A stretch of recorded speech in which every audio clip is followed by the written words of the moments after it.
It's up to 115 deaths in the operation that started 4 months ago.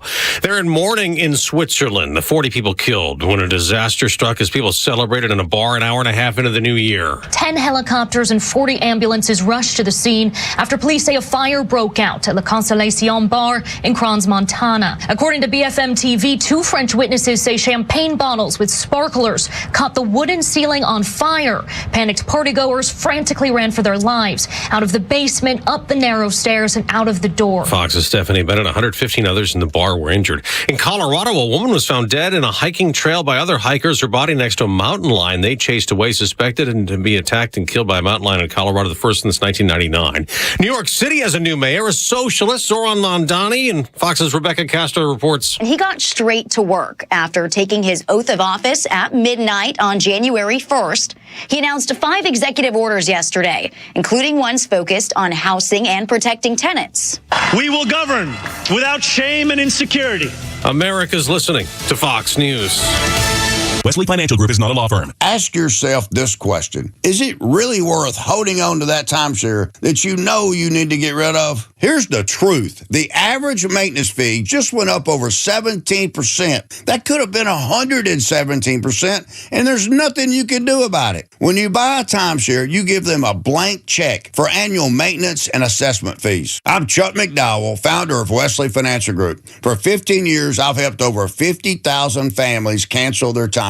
Not sell it, not transfer it, cancel it. Did you buy a timeshare because they told you it was a great investment and your maintenance fees would never go up? That's a lie. Are you ready to get rid of your timeshare once and for all? Simply call us and I'll send you our timeshare exit kit that explains all your options for cancellation. Call Wesley now for your timeshare exit kit. 800-393-1881. That's 800-393-1881. 800-393-1881. WFOM and W292 EV Marietta, a Dickey broadcasting station. This hour is presented by Subaru of Gwinnett. You'll love the difference. The Morning Extra, only on Extra 106.3. Morning, y'all. Tug and Los until 10 on Extra 106.3. Los back on Monday. I'm shaking off the rust. Ben Burnett, my good buddy, former Alpharetta City Councilman, and hosted the Ben Burnett Show here Saturdays and Sundays on Extra 106.3. Joins me this morning, man. Thanks for being up early. It's always good to come in. I feel this has been more of my home the last couple weeks than it has been yours. Dude, you've been in here a lot, and I certainly appreciate that. Also been in Miami though. Yeah, living it up. Living. You and Carson Beck. Me, Carson Beck, myself, Glenn Powell, the actor. Yeah, was he down there? He was down there. Did you see him? Yeah, I saw him at Carbone. Whatever, 28th, 29th, something like that. Okay. He and whatever lady of the hour he has. How you doing? And let me tell you, it's always good. It's always good. I've met him several times. And so he said hello. No, he did not. He did. Well, I've seen him in Fayetteville a bunch with the movie studios. Yeah. And you got some. I was having a drink at the bar before we left. Like we just had. Well, let's have one more. Yeah. And he walked in and he was like, he didn't know my name, but he's like, he said recognize. He said as it is Fayetteville, and he's like, oh man, I love it down there. Yeah, everybody does. Yeah, it's nice, dude. It is really nice. It's in the movie studios. Yeah, have been. Trilith is amazing. It's like if you've never been and you're from here and you got like a Saturday, you ought to go see it. Yeah, you should. I go down because I host a bunch of stuff for Camp Southern Ground. Yeah, with Zach Brown. Yeah, and you didn't expect it, did you? No. Yeah, the first time I went, I was like, wow. And it is unlike. I always tell people when they're like, how does it compare to Alpharetta? Because that's we're snooty folks on the north side. I was like, it's nothing like it, and it's awesome and equally awesome. Yeah, no, that's right. It's less it's less Hollywood, but actually Hollywood. Yeah, but actually Hollywood. Yeah. No, it's impressive down there. It is really, really nice. Yeah, Trilith Live. The Cathys have put a lot into that. Yeah, that's where I hosted the last little event. Yeah, I was there at Trilith Live. There's great stage. Well, if you had that kind of money, man, you can make it work. Yeah, I guess so. There's I got a little project down there that'll probably break ground, I would guess, in the next 12 months that I put together with the architect from Trilith and the battery in Avalon, and I'm proud of it. Yeah, as you should be. You gonna move down here? That's been low key. Hell no. It's good. It ain't that good. No. It is that good. I'm kidding. I'm totally joking. But when my kids are, I've got one that's in middle school. If I was going to move, dude, you know where I'm moving. Yeah. You're moving to San Diego or Hawaii, or I guess last Hail Mary would be Miami. I don't speak enough Spanish, but I could get good at it. Yeah. I could get good at it. But when people talk about, let me tell you, that is a gym. Miami? Not compared to here, but like for the reason I like going is it's essentially an hour and a half from here. Yeah. And it's, besides the cold snap we just had, that made it like 65 one day. It was like mid 70s. Yeah. Just near perfect. And it's easy, dude. It is so easy. And by the way, flew American Airlines because they have a hub and they subsidize people coming down here because everybody in Atlanta flies Delta. Dude, I flew round trip for $99 a person. Dude, I love it. With a carry-on, it was fantastic. I wonder if people realize that. Because when we buy on the rarity that we buy a plane ticket, we shop for the price. So do most people, do you think most people just automatically go to Delta, or they shop for price? Here they do. For sure. Is it because work is paying for it, though? Because if you're buying on your own dime, you're shopping for price. I've looked into this a lot because I kind of rail against Delta a little bit. Easy to do. And if you're in Atlanta, I've got the Delta Platinum card because they give me a free one every year. I get a $200 hotel credit a year. Like, it pays for itself. Sure. And you got to pick something. Yeah. And I travel enough. Hawaii, Australia, like I'll do something wild every other year that you got to figure out how to subsidize it somehow. And if you've only got 10 days or 2 weeks, like then your time matters. But dude, I'll fly Frontier to New York for $19. Yeah, for sure. And like, I don't have a TV in the back of my screen. I don't care. I don't care. I got one on my phone. I got a TV on my phone. So, yeah, you have to pay for all the internet. I can do anything. I can read a book for 2 hours. Well, but that's what I'm saying. I flew United last summer when we went to Hawaii and spent the day in San Francisco because the tickets were $700 a piece. That's what I'm saying. I think most people shop for price. So I don't. Not here. No, but people doing it on their own dime. They got you brainwashed. Everybody's got the Delta Gold card. I don't think so. I think only the people that do it through, and you probably know better than I, but I think most people, when their companies pay for it, they just go Delta and they just buy it and be done. But I'm saying if you're paying it with your dollar, you do you go Trivago.com. That's that is the most like low. I don't know if this is fair, but that's the most low class thing I do is like I will Google flights, anything to get anywhere. Dude, I must be real low class then. Well, I mean, I didn't. You said that. I didn't. Well, no, I'm saying I must be because you just said. I'm not disagreeing with you. That's right. I must be real low class because I try to find a bargain on everything. But I'll tell you, when I went to Australia in January of last year, Delta was launching a flight from Los Angeles to Brisbane, and let me tell you, that is a real flight. That's not like I'm going to fly Delta. Yeah, that's like if I'm going to spend the next 30 hours of my life, I need to be. But it was 80,000 Sky Miles, and I probably do that a year on the card. So we essentially went for taxes. Wow. It was, and to enjoy weeks of summer, you talked about, like, Tug and I don't like cold weather. No, dude, I am so bad. I despise I feel like it's been cold here. It has. Shoot, yeah, man. We've had 2 or 3 real snaps. Yeah, but I mean they don't last long. I will say that. Like this snap is going away probably tomorrow. Yeah, well, and I walked in here, it was 39 degrees. That's not awful. Like not for 5 a.m. No, it sucks. It ain't 75. No, And I was like, I get why people are down here. Yeah, absolutely. So yeah, I hate Delta. Yeah. Parting thought is, I'm looking at spring break right now. This is for free. So Frontier, if you're listening, this is a little ding. We need a bell. Yeah, we need a bell, and you guys ought to be spending money here. You can go to Las Vegas on Frontier, and it's essentially it's probably $250 or $300 a person. I want to go to Zion National Park and Bryce Canyon, and maybe the Grand Canyon if I've got 10 whole days. Yep.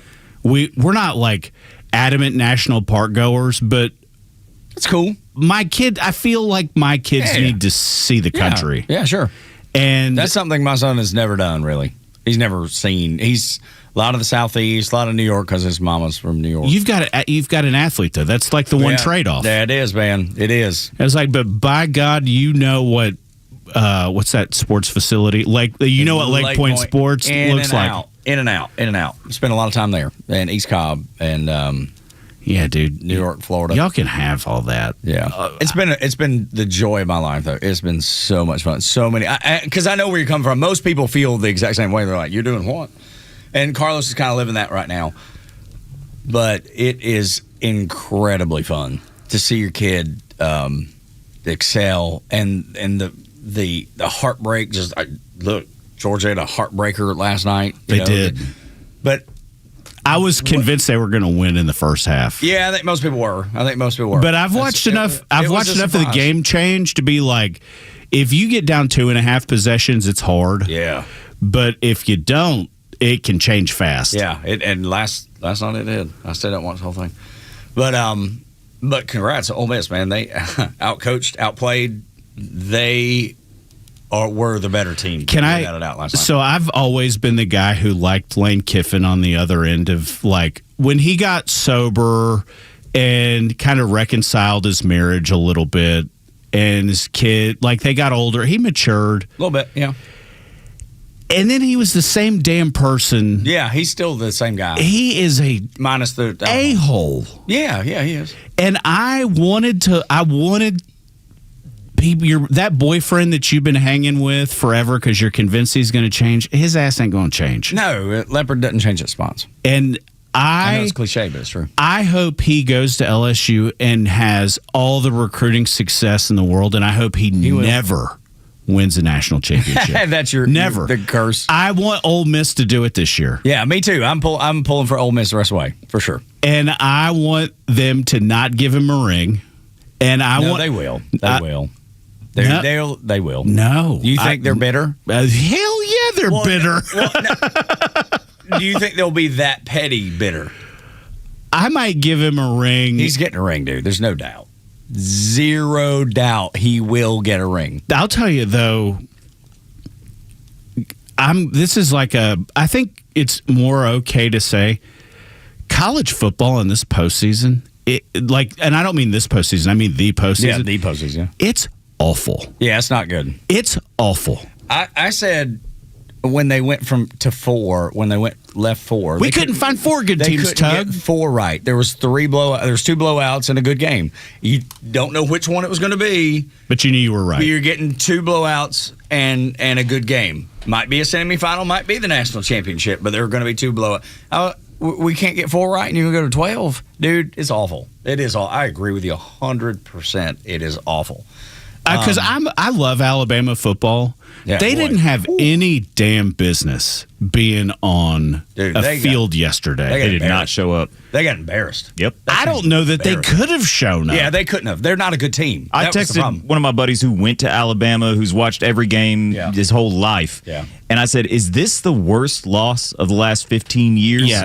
Since the Saban era? And he said the national championship when they lost to Clemson hurt more. And I said, yeah, but this is embarrassing. That's embarrassing. They deserve. They're not a good team, dude. They're not a good team. They deserve to be on the field back then. Yeah, they didn't deserve to be on the field. Hell no. But you look at who else would have put in there? Because Texas Tech got blown out. Texas Tech didn't score a point. Yeah, Alabama at least got a field goal. But I'm looking at it. You're telling me you're crediting Alabama. You're saying Texas Tech didn't deserve to be in? No, and Alabama did. What were you based on the results? You said. You said based on the results of what we saw on the field. You're giving me they kicked a field goal. Who else would you put in? Who else would you put in there? Anybody. Well, it was JMU. No, they did put JMU in. I know, I'm kidding. The thing that I thought was interesting, so I have no attachment to West Texas. Yeah. And the Texas Tech fans were in Miami. I won't say in force because, Texas doesn't sound real far. West Texas is real far. Dude, that's a different country. It's a different country. And if that's a different country, Oregon is for sure. Can you imagine going 3,000 miles to? No. And it was half full at best. I know. Yeah. And I'm like, this is. I always I don't want to sound like Zorhan Mamdani, but that dude's the devil. But yeah. But the fact that this is all sold out to private equity and ESPN and contracts and it's about money, to get worse with the Utah thing with private equity. It's about to get worse. You think it's God? Wait till it gets worse. It is such a bad product. It is, and Greg Sankey deserves. Why the SEC fans I get Georgia's going to the Sugar Bowl or played in the Sugar Bowl against Ole Miss. That's normal on New Year's Day. Yeah, and then if they had won, they'd have to play in Atlanta, which ain't that bad. No, yeah, been good. But how much money? How much discretionary income do you think fans have to go to 3 potentially really far away games? Because Georgia fans have as much money as anybody that like the sport. Yeah, they're not going to the Sugar Bowl or the Fiesta Bowl and then a national championship in Miami. No, you got to choose. Yeah, and I just don't feel like that's right, man. No, I agree with you. You know who's showing up? Indiana fans showed up there in the Rose Bowl. Well, hell, they had never. That was the first time, though. Yeah, I know. They've been saving up for a long time, but they'll make those trips. Yeah. They'll do it now, but you look. Sure. I mean, but Jerry, if they stay good with any sustainability, that goes away. Well, I saw it with. I spent a lot of my life living in Birmingham, and you saw the Alabama fans. I don't know that it was complacent, but after they beat Texas in the Rose Bowl 15 years ago and won the first national title, it was still pretty hot and heavy the next year. But sooner or later, you're like, how am I going to go to 14 games a year? Yeah, you can't. You can't. I have the solution for this. Okay, yes. Do like the NFL. Premium seat licenses for college football teams. Well, that's exactly what's coming. Yep.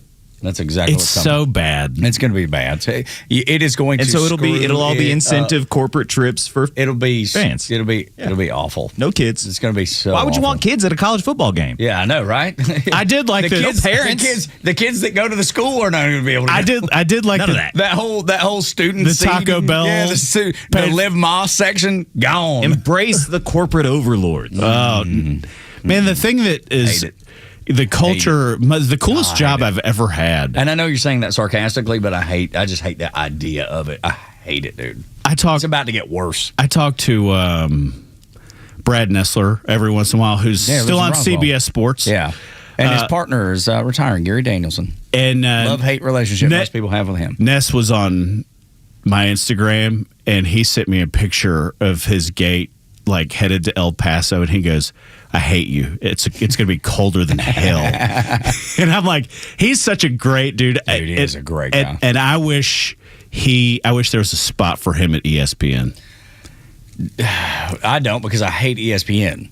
Dude, I'd rather. Well, yeah, but they have all the games we want to watch. I know exactly. Dude, I wish ESPN would just pay for the freaking SEC on CBS Music.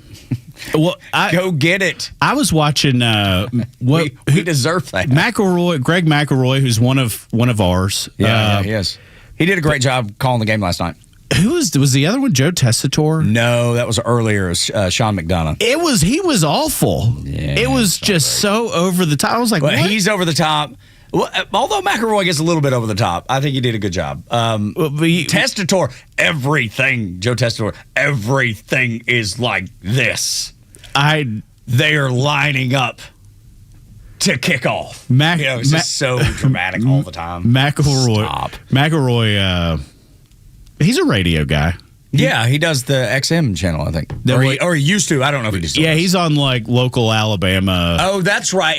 That's right. You're and right. So he's doing that. And Jocks, right? Yeah. In Birmingham. Yeah, those are good friends of mine. Yep. But from way back in the day. Yeah, I like. Well, they left. They started. They just went straight to YouTube. That's right. The next round. Yeah, exactly. That's still. Look, that's the best YouTube college. Because they have all the guests. People still do it. It's sports talk radio over there. They only had one thing to talk about, but it's like it was funny because even like the NBA postseason, as folks over there, one state west, they don't have any pro sports. They love them all. Yeah, they had like the #1 ratings among cities that didn't have a team. Right? They're like they know more about the NBA playoffs than we do, and I couldn't care less. Dude, I'm not watching the NBA playoffs or all the time. Yeah, Lord, do you watch the NBA playoffs? I watch the NBA playoffs. Do you? That's good TV. Dude, I'd rather get ran over by a car. Those are great athletes. Yeah. They are indeed. I agree. It's Friday. It doesn't feel like Friday. We're starting on a Friday. It's Monday. It feels more like a Monday. It does. You're exactly right. 6 o'clock hours brought to you by Subaru of Gwinnett. When we continue, war crimes, story time. Next on Extra 1063. It's finally Friday. I'm free again. President Trump is restoring freedom, bringing justice back to America, and restoring power to the people. And the conservative voice of Atlanta has his back and will always bring you the national and local voices you need when it matters most. Extra 1063 FM and the Extra app. Do the holiday parties, tailgating, and family get-togethers have your liver working overtime? Let Active Liver help give your liver some relief at Amazon or Vitacost.com, CVS, Meijer Grocery, or ShopRite. Hey, it's the Kimmer. You know what time it is? Cooler weather. Perfect time to get those outdoor projects done. Stovall & Company has everything. Wholesale landscaping, nursery, irrigation supplies. At 11 locations, latest one in Canton. Family owned for 75 years. They've got it all. StovallInc.com. Oh no, what is that sound? It's our rejection detection system. It's showing that several men across Georgia are being denied intimacy by their partners due to ED. How can this be? Well, it's more common than you think. As men age, their bodies change. And unfortunately, once they get over 50, some things don't work like they used to. So what do we do? There's only one thing to do. We need to get them to Dr. Eric Deal at Total Body Therapy of Georgia. He can fix ED problems. But how? At Total Body Therapy of Georgia, they are experts in the P-shot, testosterone replacement, regenerative therapy, and Trimex to create an erection and more. Hi, this is Dr. Eric Deal from Total Body Therapy of Georgia. Did you know that 50% of men over 50 struggle with some form of ED? Guys, it won't get better on its own. When it's not hard, it's really hard. But I can help you today. Call us at Total Body Therapy of Georgia at 404-777-1911 or learn more about us online at tbtofga.com.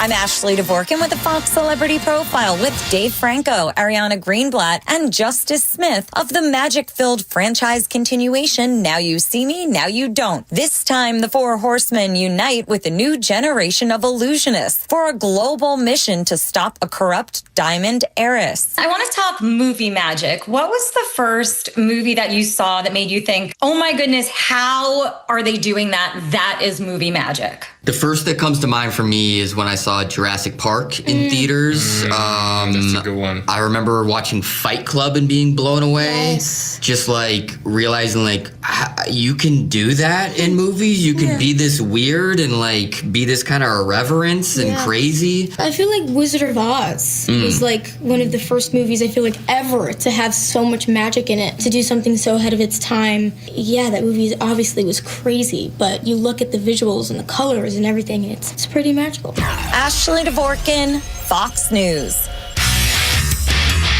Fox on Football. I'm Joe Morgan. The final week of the NFL's regular season has arrived, and there's quite a bit to be decided. On Saturday, NFL fans will be treated to a doubleheader with massive implications. The Panthers and Buccaneers face off at 4:30 Eastern with the NFC South title on the line. It's pretty simple for the Panthers. Win, and they're in. But it's more complicated for Tampa Bay. Even if the Bucs walk out of Raymond James Stadium with a victory, they'll need some help on Sunday. Tampa Tampa Bay needs Atlanta to lose or tie New Orleans in order to win the division, or the Bucs are done for the year. At 8 Eastern, the Seahawks and 49ers will play for the NFC West crown and the top seed in the conference. On Sunday, the final game of the regular season decides the AFC North. The Ravens will be in Pittsburgh to take on Aaron Rodgers and the Steelers on Sunday Night Football, with the winner making the postseason and the loser done for the year. Joe Morgan, Fox News. The stories that matter to you. These are your Georgia headlines. It's Friday, January 2nd. Several new Georgia laws are now in effect for 2026, including a lower state income tax rate and new consumer protections for things like HVAC warranties and lawsuit funding. Drivers will also notice changes, with car dealers now allowed to issue temporary electronic license plates instead of paper tags. Other updates tweak tax court rules and require third-party litigation financing companies to register with the state. Atlanta-based Coca-Cola is planning layoffs at its corporate headquarters, with about 75 employees expected to lose their jobs starting February 28th. The company has not said which positions will be cut, but says these changes are designed to support growth and transformation in 2026. The headquarters will remain open as the workforce is adjusted.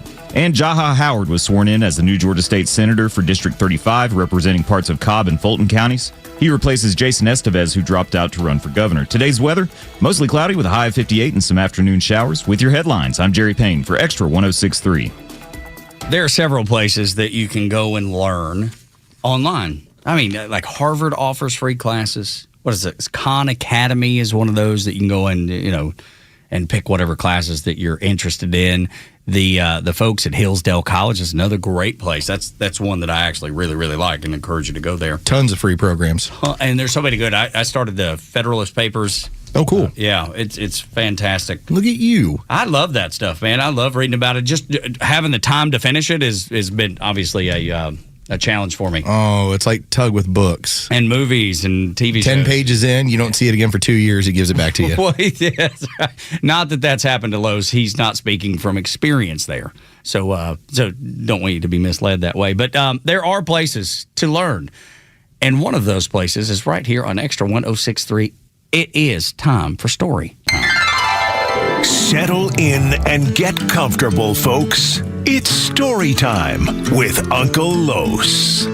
Thank you to Sweet Clean Jure and to Dirty Tug. Why is filthy you say that? And to you, America. Hashtag Urkel. And to Neil Boritz, who is looking at the Gulf of America. Yes, he is. Not the Gulf of Mexico. Mm-mm. He messed that up. He messed that up. We fixed him. Yes. We fixed that wagon.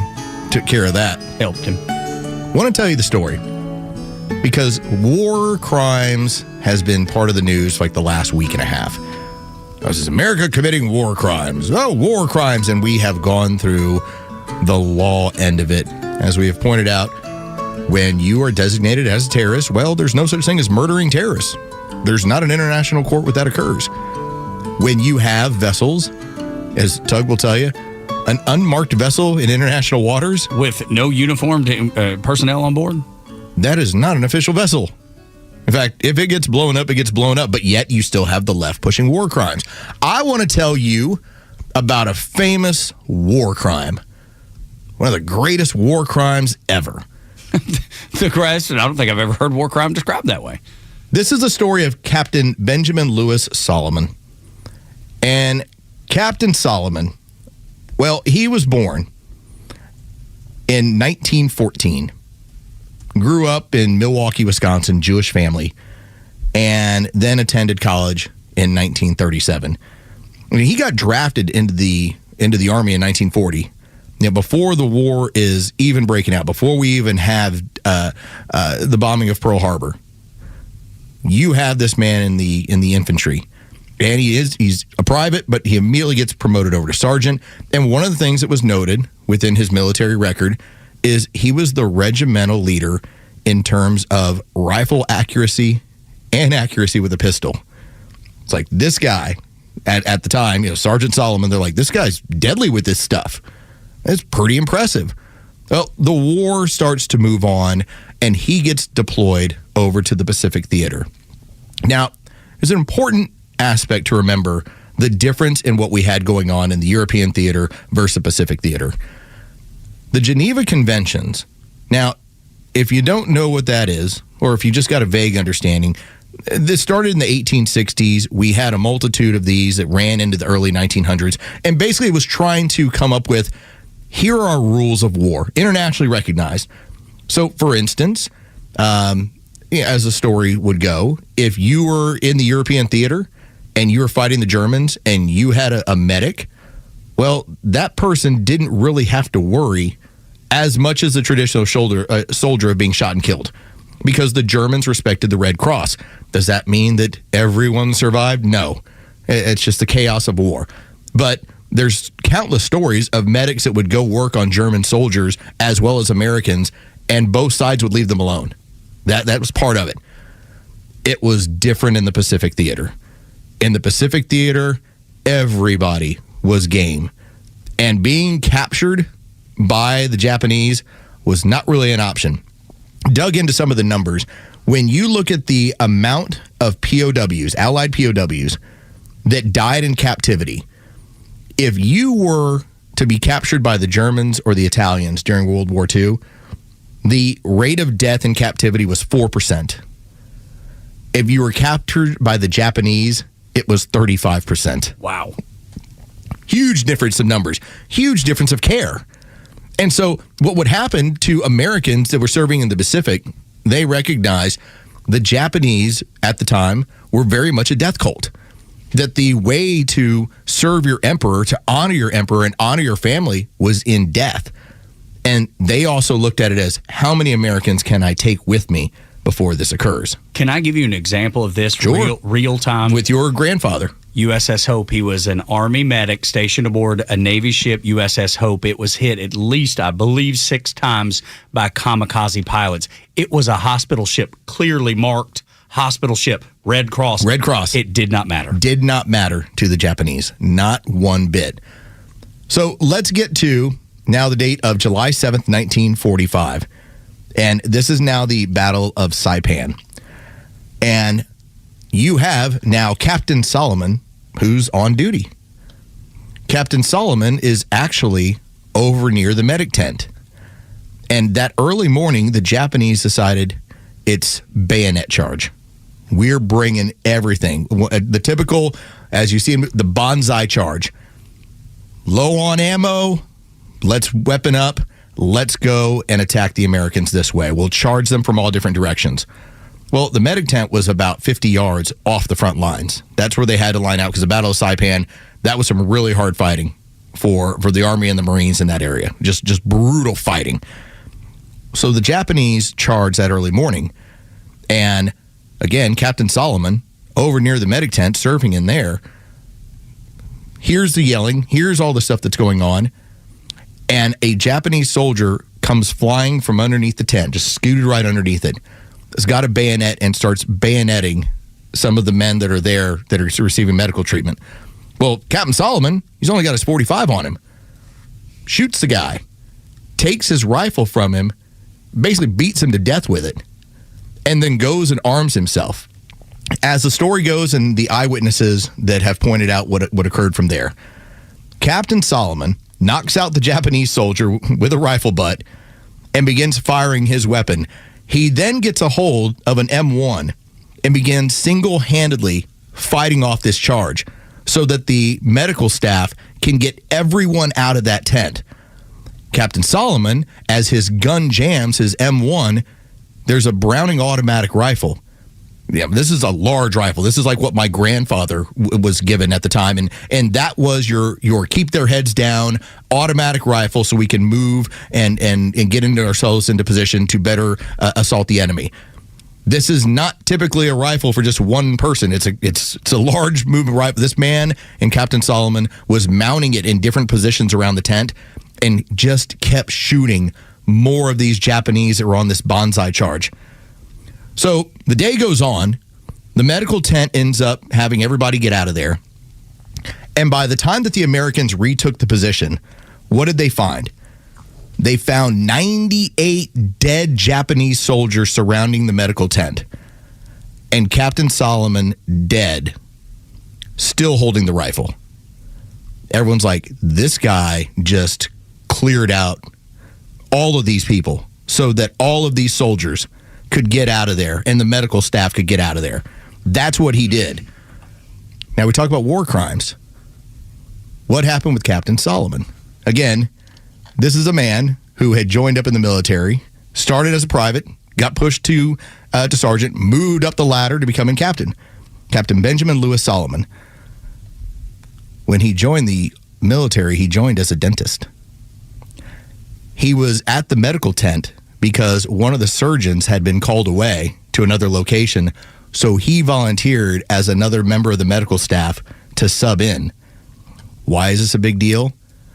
Because according to the Geneva Conventions, it's a war crime for a aid worker, first aid or otherwise, any subject in a medical capacity, to pick up a weapon and fight. Even to defend themselves, it's considered a war crime. So you just have a guy who has just killed 98 Japanese to save countless. To get people out of there. And what then occurs? Well, the problem is, this is a guy who should get the Medal of Honor. Clearly, is a man who just died for the people that he was protecting and his country. He should be a Medal of Honor recipient. Well, the problem is he violated the Geneva Conventions. And this took, remember, man died in 1945. It took all the way until 1990 for us to say, as a country, yeah, it's kind of unfair. Here's the story. And so what occurred? Captain Solomon finally received his Medal of Honor on May 1st, 2002 for conspicuous gallantry and intrepidity at the risk of his life above and beyond the call of duty. Captain Solomon's extraordinary heroism and devotion to duty are in keeping with the highest traditions of military service and reflect great credit upon himself, his unit, and the United States Army. They finally looked at it and said, yeah, he's not supposed to, but he did. And this is how he protected. He actually committed a war crime. And so you can see sometimes it's eye of the beholder. It's some of the silliness. And to see that the left is using it as some sort of political tactic. Captain Solomon wouldn't tell you that he was committing a war crime. He's going to tell you, I'm protecting the lives of the patients in this room. And I would do it again. You can read about this if you ever want to. So there's a book in just a couple of years ago, 2021. It's called Ben L. Solomon, The Lone Machine Gunner, a valiant story from World War II. There's another one in 2006. It's a Medal of Honor book. It's called Medal of Honor, Portraits of Valor Beyond the Call of Duty. And it features Solomon, has stories, has pictures, and it just tells the story of a man who went and did this, who killed that many of the approaching enemy, who kept moving positions with that machine gun, and by the time they found him, yeah, he'd been shot, he'd been killed, he'd been bayoneted, and he was still holding on to that rifle. But yet, war crime, because he was in the military as a medical officer. That's story time. I want you to go visit cmoh.org/recipients/Benjamin L. Solomon. A nice recap of his Medal of Honor and what Los has told you about, because he's a fascinating dude and he deserves all of our respect. That's what being an American hero is, right there. And perhaps the best kind of war criminal. Yes. Yeah, definitely. Considering that one that saved so many lives, yes. Considering that you're fighting an enemy that does not recognize the idea of giving quarter to anyone. Yeah.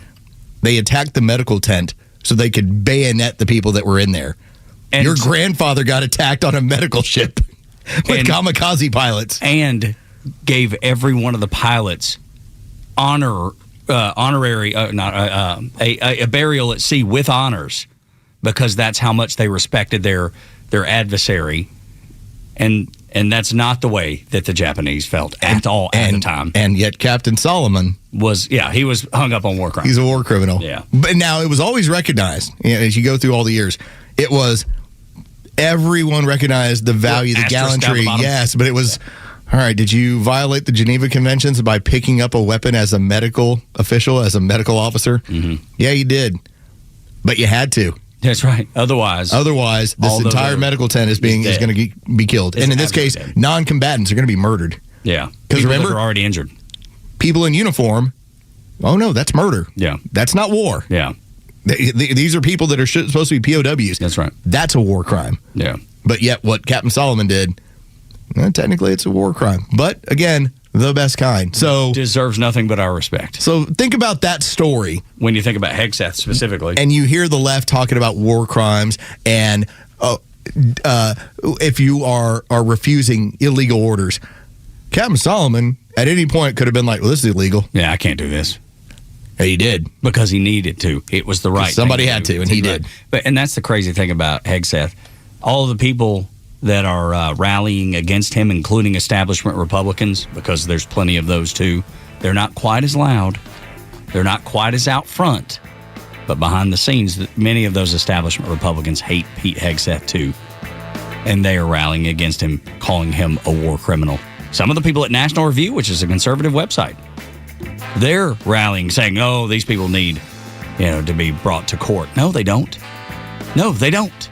They're bringing poison to the United States, and the United States is defending its nation and its citizenry. It should be handled the way it is. So God bless Captain Solomon and Pete Hegseth. Talking to us until 10 on the Morning Extra. When we come back, what's happening in America that is not good for the country. David Sachs has a great piece of audio I want you to hear. On this new year, gosh, January 2nd, how could it be so? But it is. This is the Morning Extra and Extra 106.3. The latest sports news, powered by 680 The Fan, and driven to extra listeners by RBM of Atlanta in Sandy Springs, Atlanta's Mercedes-Benz connection since 1964. Here are your sports headlines for Friday, January 2nd.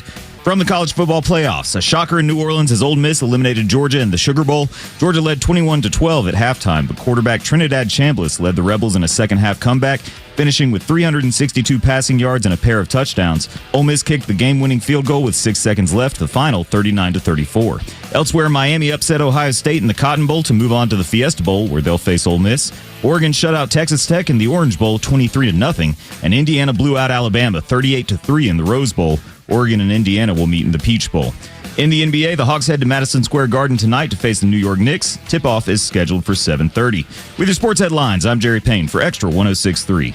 Join Daniel Madelon, CEO of A Second Chance Bail Bonds, and co-host Tug Cowart as they bring together law enforcement, justice insiders, and voices from every part of the justice system, victims, advocates, and people who've turned their lives around. It's not PR, it's not fluff. It's an honest talk about what's working, what's broken, and how to build a better path forward, one second chance at a time. This week's guest is Judge Scott McAfee of the Superior Court of Fulton County. Justice Unfiltered. Unfiltered, informed, and unbiased. It's midnight and the phone rings.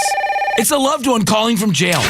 They had a little too much fun at the holiday party and got pulled over. Now what? Time to call A Second Chance Bail Bonds. A Second Chance will get your loved one home quickly. For 20 years, they've been helping folks with 12 locations across Metro Atlanta and Birmingham and are available 24/7. For fast, professional, discreet services, call 404-BAILOUT. That's 404-BAILOUT or visit atlbail.com. A Second Chance Bail Bonds. It's better to know us and not need us than need us and not know us.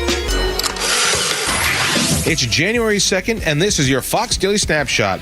It's National Personal Trainer Day, and for many of us, we'll be making our resolutions for the new year. The most common, exercise more or lose weight. So if you plan to hit the gym, make sure to use the hashtag Personal Trainer Awareness Day on your social media account. Also on this date, Georgia became the 4th state to ratify the U.S. Constitution in 1788. President Richard Nixon imposed a speed limit of 55 on the nation's highways in 1974. It was a response to the spike in oil prices as well as supply disruptions in 1973. The musical Annie put on its final performance in 1983 after nearly 6 years and more than 2,300 performances. If it's your birthday today, you share it with legendary science fiction writer Isaac Asimov, born in 1920, and Beverly Hills 90210 star actress Gabrielle Carteris, born in 1961. I'm Tushar Saxena, and that's your Fox Daily Snapshot. Saving you money, I'm Hillary Barsky. So you have collected greeting cards from what seems to be every occasion throughout the year.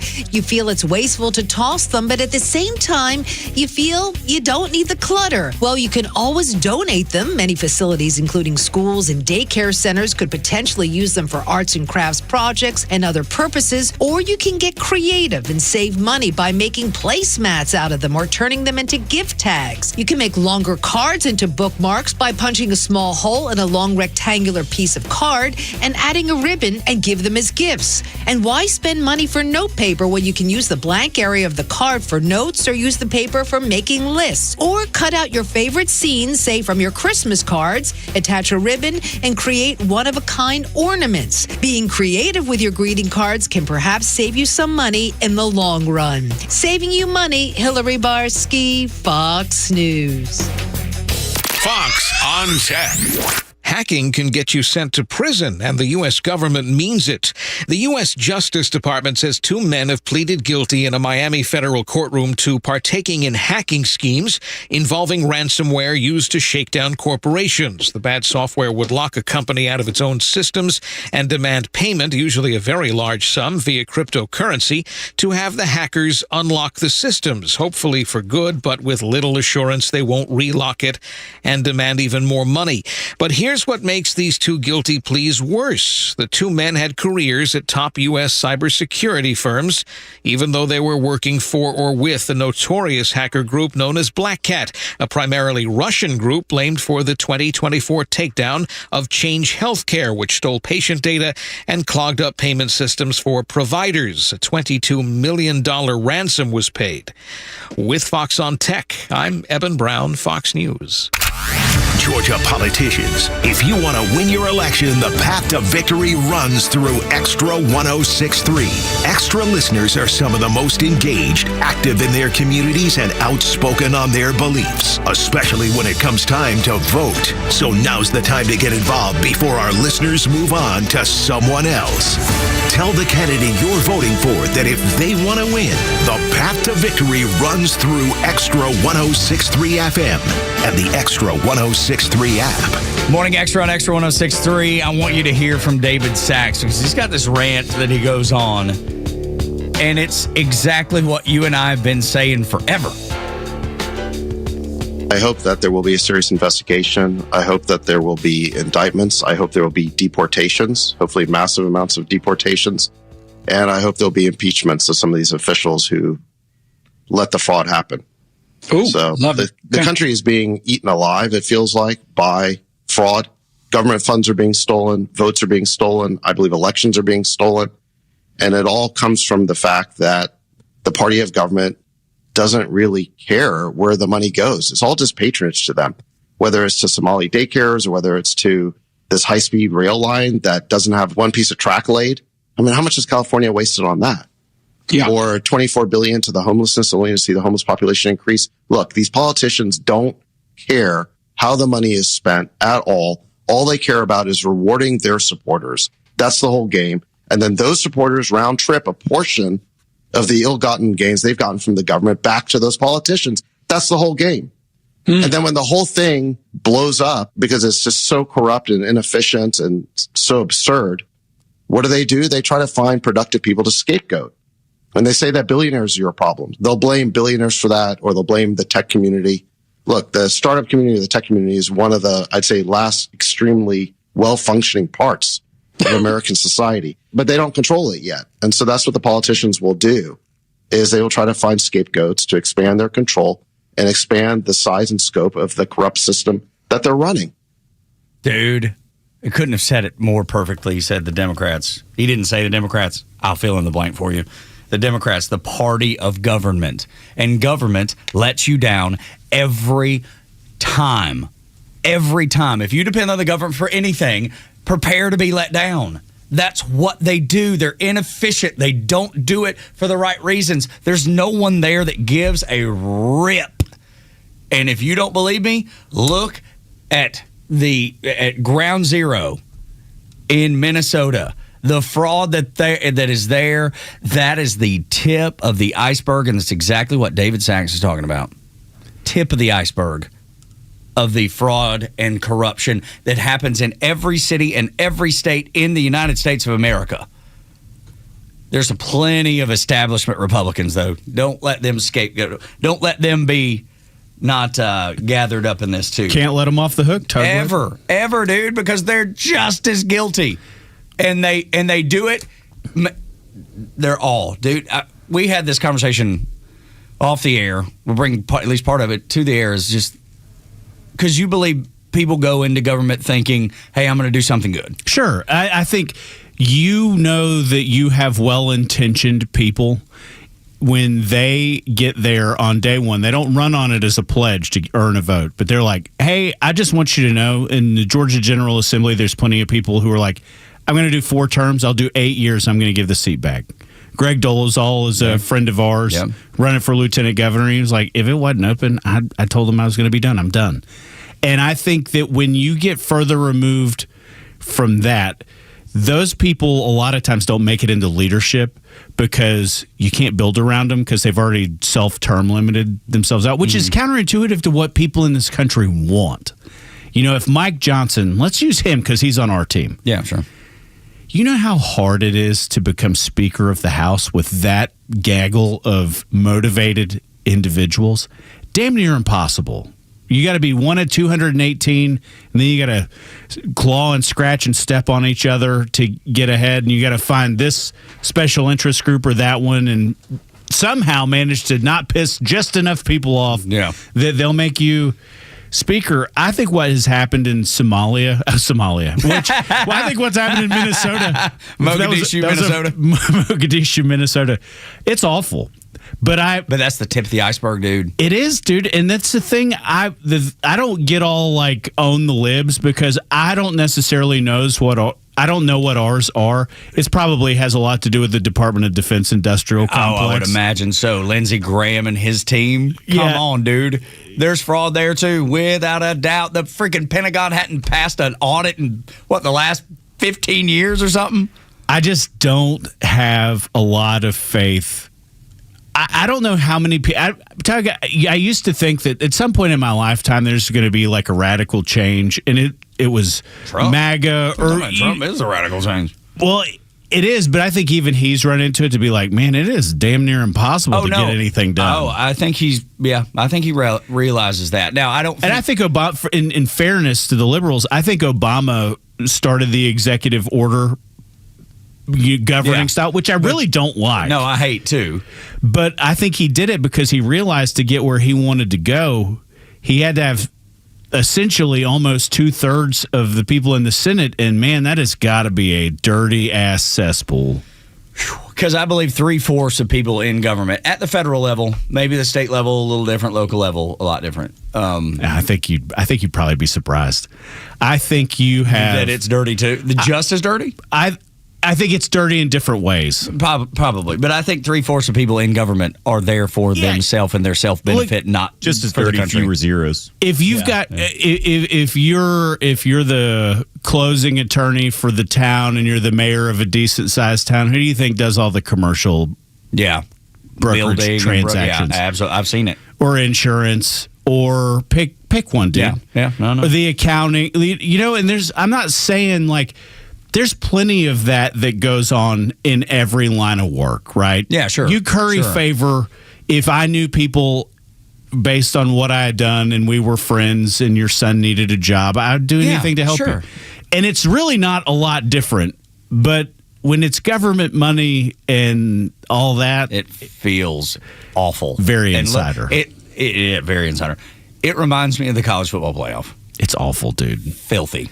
The college football is so bad, so broken. The fact that Oregon played Texas Tech in Miami, Florida, is nuts. To a third full stadium. Nuts. It was like you asked. It is easier for the people in Oregon to go to Japan than it is. I know. So broken, but government broken. It's not really that much easier, but that's But the idea that all you're doing is giving the idea of how far it is. Yeah, to go to Miami. It would have been an easier travel schedule for the Oregon Ducks to play somebody else in Alaska. Yeah, no kidding. I just hedge funds, man. It's just all the so tired of seeing people take advantage of your money, my money, Ben's money, Jerry's money, everybody's money, and but then to have it propped up, and then for Tim Walz to say, "Well, investigating this is white supremacy." Yeah, dude, I wanted to cuss him. I wanted to cuss him. He's the wrong color to go play the Jesse Jackson race card. Yeah, I guess. He's the persecuted National Guard high school coach, Dude, Coach Walz, running the pick six. In my opinion, he is so compromised by the Chinese. I don't know. That's a hell of an allegation. I believe it. That is my opinion. I was going to say he's so incompetent. I was going to say that too. Oh, he's definitely that. I think the man's compromised by the Chinese. I swear. I'd put my hand on the Bible. I believe that. There's a lot of things about America. Honeymoon in Beijing paid for by the Chinese. I mean, have you ever been? No. Oh, it's a pretty neat place. Well, yeah, if you like freaking communism. I was adopting my youngest there, so I was on. And we know a family did the same thing. They had to go for a month. But I was there for 2.5 weeks. But I will say this: I had the state-run tour. Yeah, it was real nice. Yeah, of course it is. Of course it is. Oh my gosh, like New York City, it's going to be real nice too. I promise you. All right, when we come back. Fraud being found across America, staggering numbers, and more numbers than you even heard of yet. We'll share them next. Stream Atlanta's only conservative voice anywhere you go with the Extra 106.3 app. Now equipped with Apple CarPlay. That means you'll always have Extra's crystal clear HD stream right on your dashboard no matter where you are. Download the all-new Extra 106.3 app now and start streaming. Ain't nothing beats the cozy comfort of a warm fireplace on a cool Georgia night. Tug here for Chimney Solutions. But before you light that fire, make sure the chimney's clean, safe, and ready with my friends at Chimney Solutions. Atlanta's trusted chimney experts for over 25 years. Did you know that a dirty and damaged chimney could lead to dangerous carbon monoxide leaks or even chimney fires? Don't take that chance. Chimney Solutions certified technicians use state-of-the-art equipment to ensure your home and family are protected. They also specialize in gas log conversion, fireplace remodeling, and energy-efficient chimney caps that keep pests and rain out and heat in. From cozy cottages to luxurious homes, thousands of Atlantans trust Chimney Solutions to keep the heart of their home burning bright. Visit chimneysolutions.com to read actual customer testimonials. chimneysolutions.com. Chimney Solutions, keeping Georgia homes safe, warm, and beautiful for over 25 years. Fox on Film. I'm Michelle Polino. What do you want? The ghost shirt. Americana is streaming on Starz. The film stars Sydney Sweeney, Halsey, and Paul Walter Hauser. It follows local outsiders and outcasts in a small South Dakota town whose lives violently intertwine after a rare artifact falls onto the black market. Do I know you? In theaters, The Dutchman, set on a New York subway. It centers on an encounter between a man and woman who match wits in a sexualized game of cat and mouse that leads to a violent conclusion. Also in theaters, We Bury the Dead. After a catastrophic military disaster, the dead don't just rise, they hunt. The military insists they're harmless. But when Ava, played by Daisy Ridley, enters a quarantine zone searching for her missing husband, she discovers a horrifying truth. The undead are growing more violent and more dangerous by the hour. That's Fox on Film on Fox News. The Dean's List with Janice Dean. A missing 2-year-old found in New Hampshire thanks to a dedicated volunteer and his loyal canine companion makes today's Dean's List. New Hampshire Fish and Game and State Police received a call about the missing toddler who had been gone for almost an hour. The little girl was playing in her front yard with her 2 dogs when the gate was somehow open and she wandered off. Close to 100 volunteers were called in to search for the missing child, including Jeremy Corson and his loyal dog Freya from the New England Search and Rescue. And they were the ones that finally found her. Thankfully, the little girl was unharmed and so happy to see Freya greeting her. Freya loves kids. This is why I signed up to do it. It's taken me 13 years to get here, but I wouldn't be anywhere else but that spot. Thanks to all the volunteers and the other agencies that were on hand to help. Jeremy and Freya You made today's Doggy Dean's list. Janice Dean, Fox News. The Morning Extra, every weekday morning from 6 to 10 on WFOM and W292 EV Marietta, a Dickey Broadcasting Station. Extra 106.3. President Trump warns Iran. I'm Dave Anthony, Fox News, and a Truth Social post early this morning. Threatening this: if Iran shoots and violently kills peaceful protesters, which is their custom, the U.S., the United States of America, will come to their rescue. We are locked and loaded and ready to go. That's Fox's Griff Jenkins. Says the protests in Iran range for a sixth day, and there have been 7 deaths. The people in Iran are starting to stand up and say, because of their economy, right? This is economically driven. And you had business owners, people in Iran that are saying enough. An Iranian official reacted to the president's threat, posting on X the demonstrations are stoked by the U.S. and Israel. An intervention would cause chaos in the region and destruction of American interests. They're mourning a New Year's Day disaster in Switzerland. Hundreds gathered for a vigil as officials report at least 40 people were killed and more than 100 injured. Fox's Rebecca Castor says they're still trying to identify the victims of the fire that broke out in a Swiss bar an hour and a half into the new year. 13 helicopters and 42 ambulances rushed to the scene while partygoers ran for their lives, having to run up a narrow staircase out of the basement or break windows to escape. Now a very different New Year's Day death. For the first time since 1999, a mountain lion is believed responsible for killing a human in Colorado. Spokesperson for Colorado Parks and Wildlife said it happened Thursday as the woman was hiking alone on the Crozier Mountain Trail in Larimer County. That's Fox's Sue Guzman. Other hikers found the woman, chased the lion away. They tried to save her, but she had no pulse. Day 2 on the job for New York City's new mayor, Zoran Mamdani, who signed 5 executive orders after being sworn in. I was elected as a democratic socialist, and I will govern as a democratic socialist. Mamdani also told the crowd at his inauguration, I will not abandon my principles for fear of being deemed radical. America's listening to Fox News. Wesley Financial Group is not a law firm. Ask yourself this question. Is it really worth holding on to that timeshare that you know you need to get rid of? Here's the truth. The average maintenance fee just went up over 17%. That could have been 117%, and there's nothing you can do about it. When you buy a timeshare, you give them a blank check for annual maintenance and assessment fees. I'm Chuck McDowell, founder of Wesley Financial Group. For 15 years, I've helped over 50,000 families cancel their timeshare. Not sell it, not transfer it, cancel it. Did you buy a timeshare because they told you it was a great investment and your maintenance fees would never go up? That's a lie. Are you ready to get rid of your timeshare once and for all? Simply call us and I'll send you our timeshare exit kit that explains all your options for cancellation. Call Wesley now for your timeshare exit kit. 800-393-1881. That's 800-393-1881. 800-393-1881. For hourly Fox News updates and the best in conservative news and talk, keep it on Extra 106.3 or download the Extra 106.3 app. Morning Extra.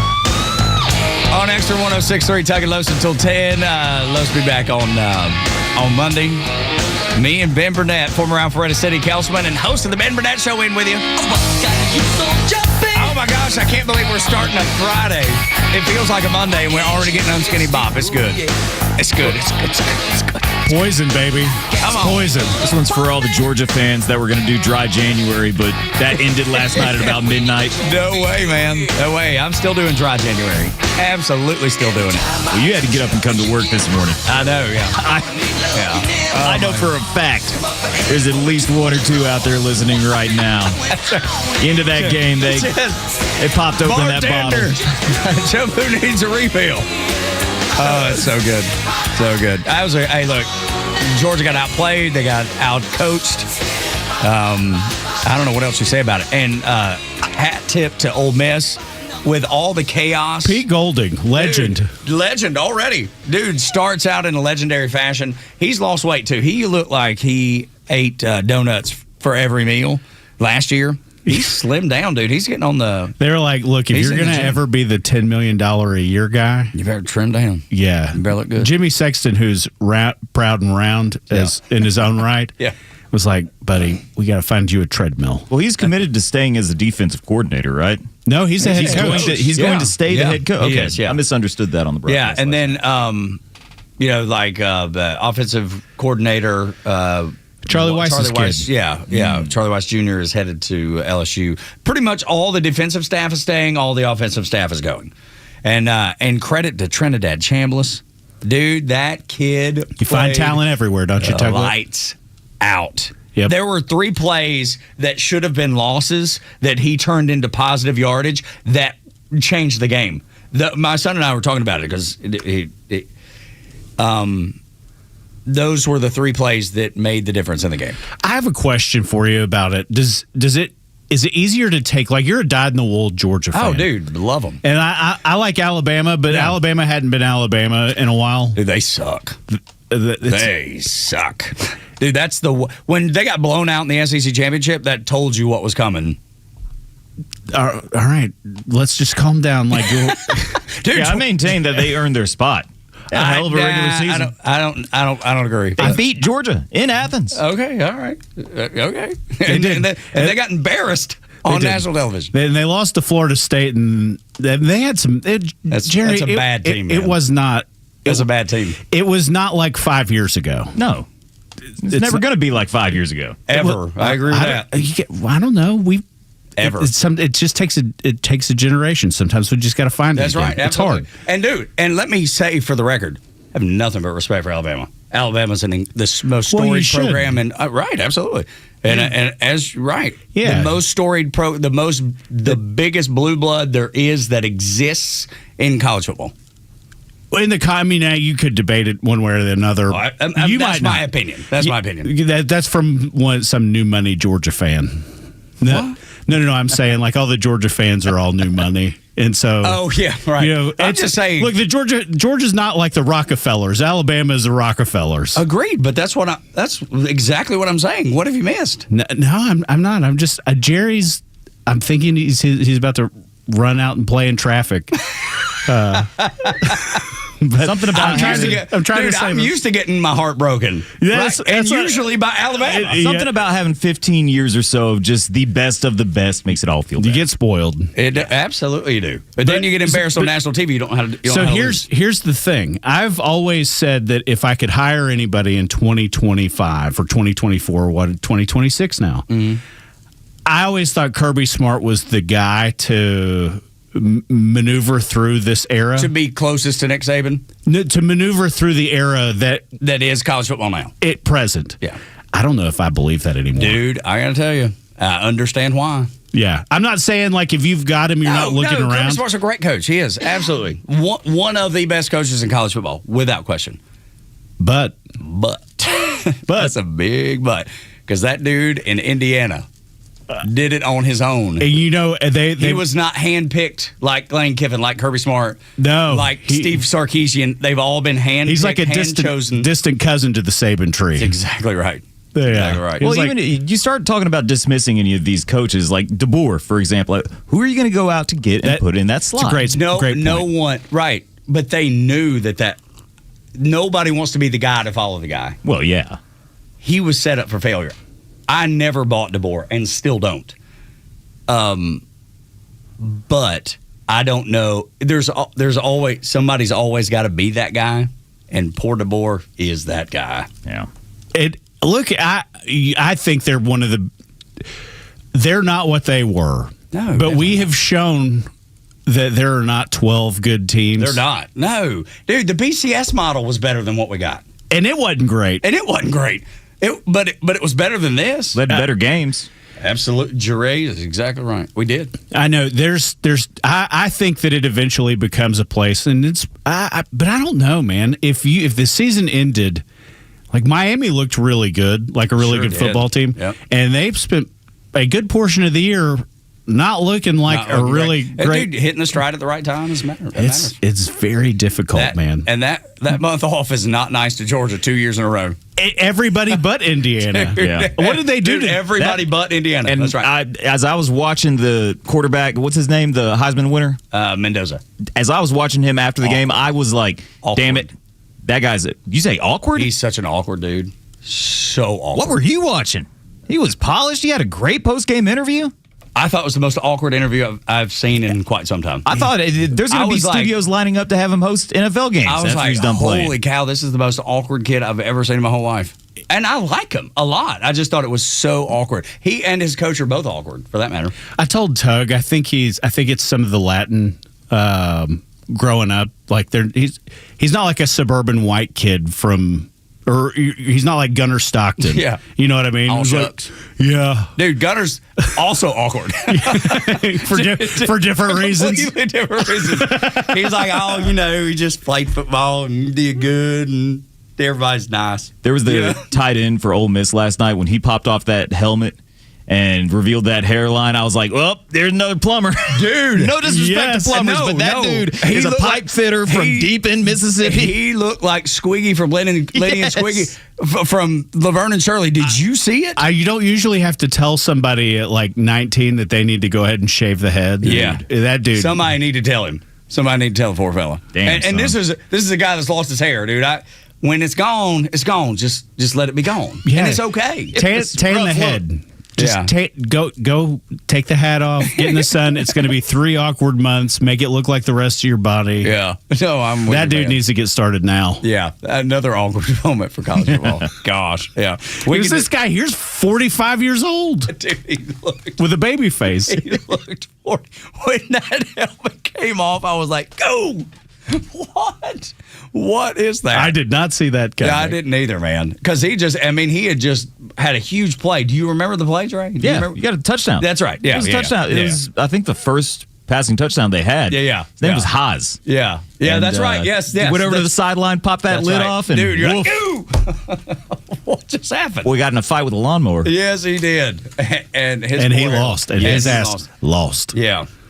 But dude. Father Time is undefeated. Yes, eventually, we all turn 19. No question. No question, yes. But hat tip to Ole Miss. Outplayed, outcoached. I don't think there's much that they didn't do better than Georgia in that game last night. It's hard to say this, but I'd rather be Georgia than Alabama, though. At least right now.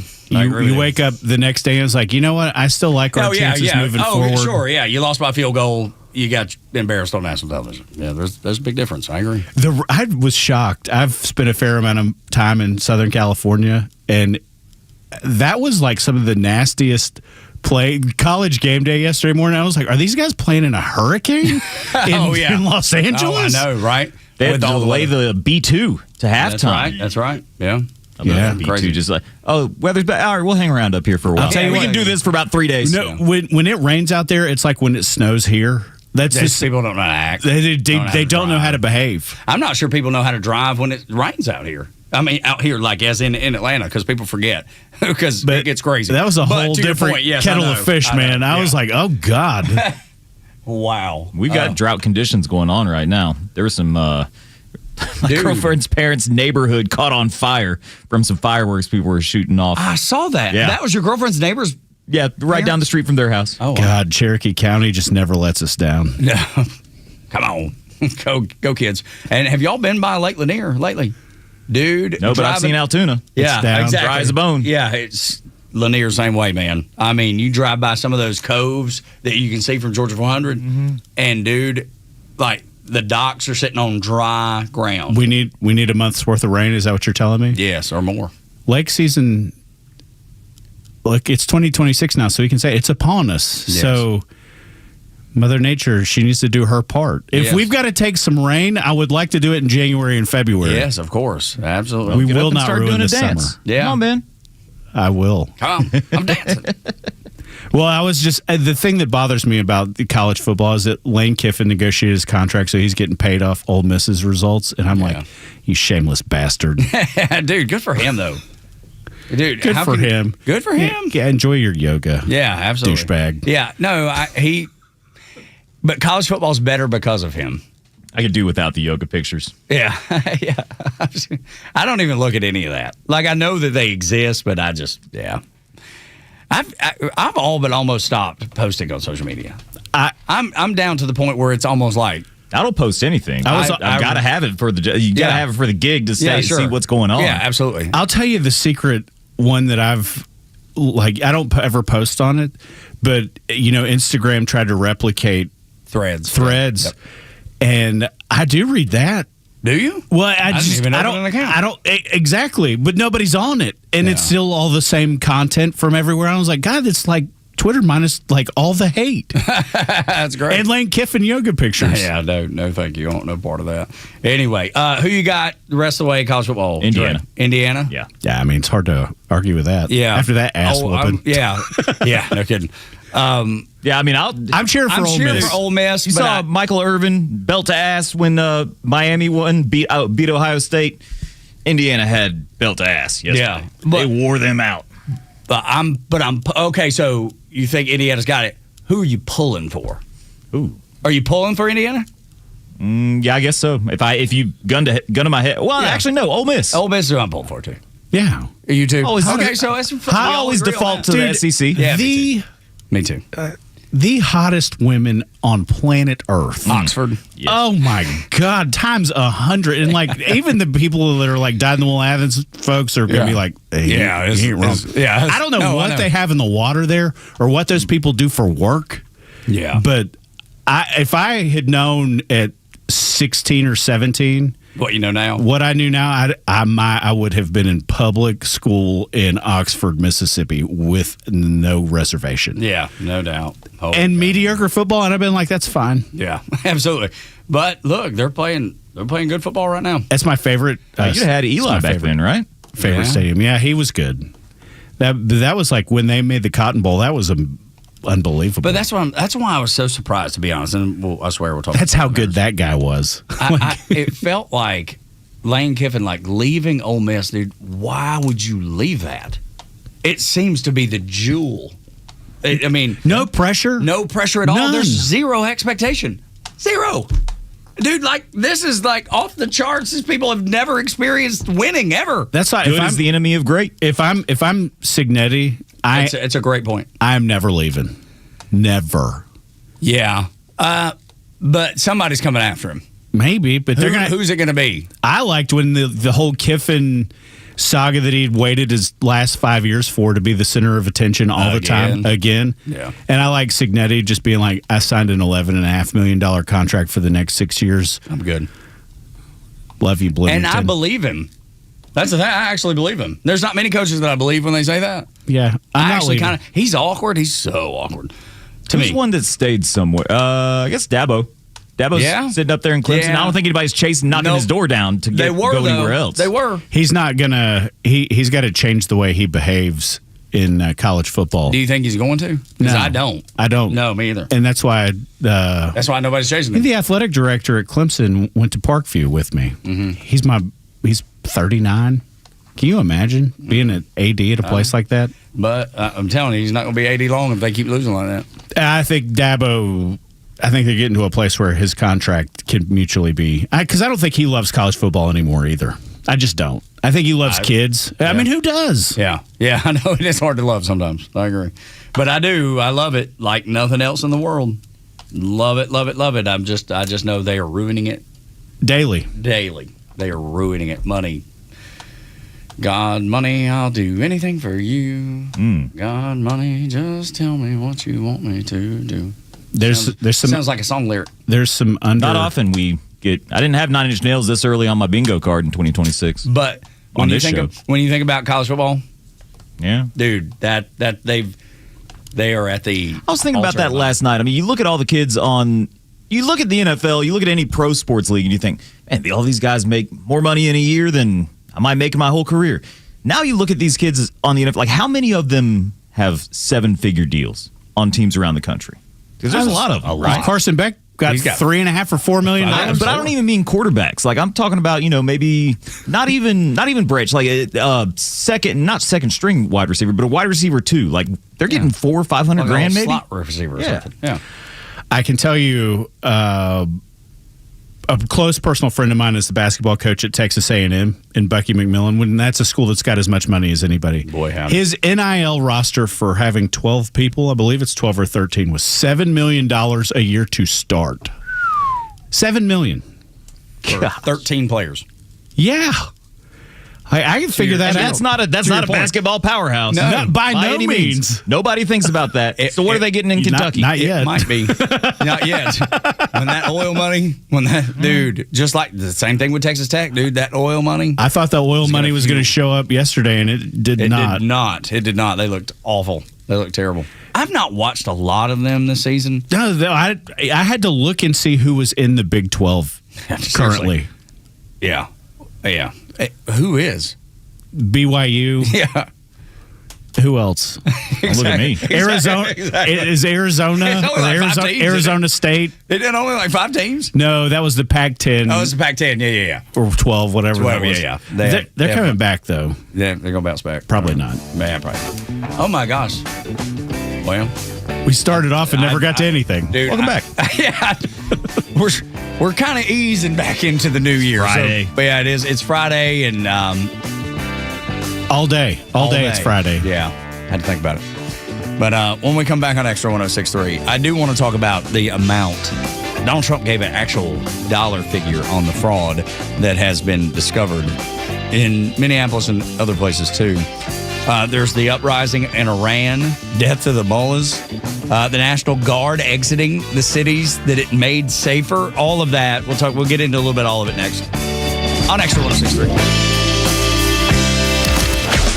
Stream Atlanta's only conservative voice anywhere you go with the Extra 106.3 app. Now equipped with Apple CarPlay. That means you'll always have Extra's crystal clear HD stream right on your dashboard no matter where you are. Download the all-new Extra 106.3 app now and start streaming. Hey, this is John Flading. I'm the president and owner of ATL Turf Co. We are family-owned, operated, independent local company. We have over 15 years of artificial grass design, installation, and sales experience. From premium artificial lawns and backyards, custom putting greens, sports fields, hardscape, drainage. We do both residential and commercial. If you can dream it, we can build it. Just go to atlturfco.com to schedule an appointment. You and your buddy. You've been through a lot with each other. The ups and the downs. He's been with you every morning, noon, and night. You've traveled the world together. Heck, he was even with you on your first big date. But have you noticed he's struggling lately? Not performing on the job. He can't even stand up straight anymore. He's wanting to cry out for help, but just doesn't know how. He needs Dr. Deal and Total Body Therapy of Georgia. They can give him the gift of good posture this year, help him stand proud and become all he was meant to be. Now, take him by the hand, look him in the eye and say, I appreciate you, little fella, and we're going to get you some help. We're going to call 404-777-1911. We're going to visit stopmyed.com. We are going to say goodbye to erectile dysfunction forever. Total Body Therapy of Georgia. It's a hard conversation to have, but it's one worth having. Total Body Therapy of Georgia. Online at stopmyed.com. Christmas is over, so why not get what you really wanted? Jaron Solomon here, and now is the time to treat yourself to the perfect piece at Solomon Brothers Jewelers, because you deserve it. Or maybe your New Year's resolution is to make someone else's dream come true with the perfect engagement ring. Or Valentine's Day with a gift that says it all.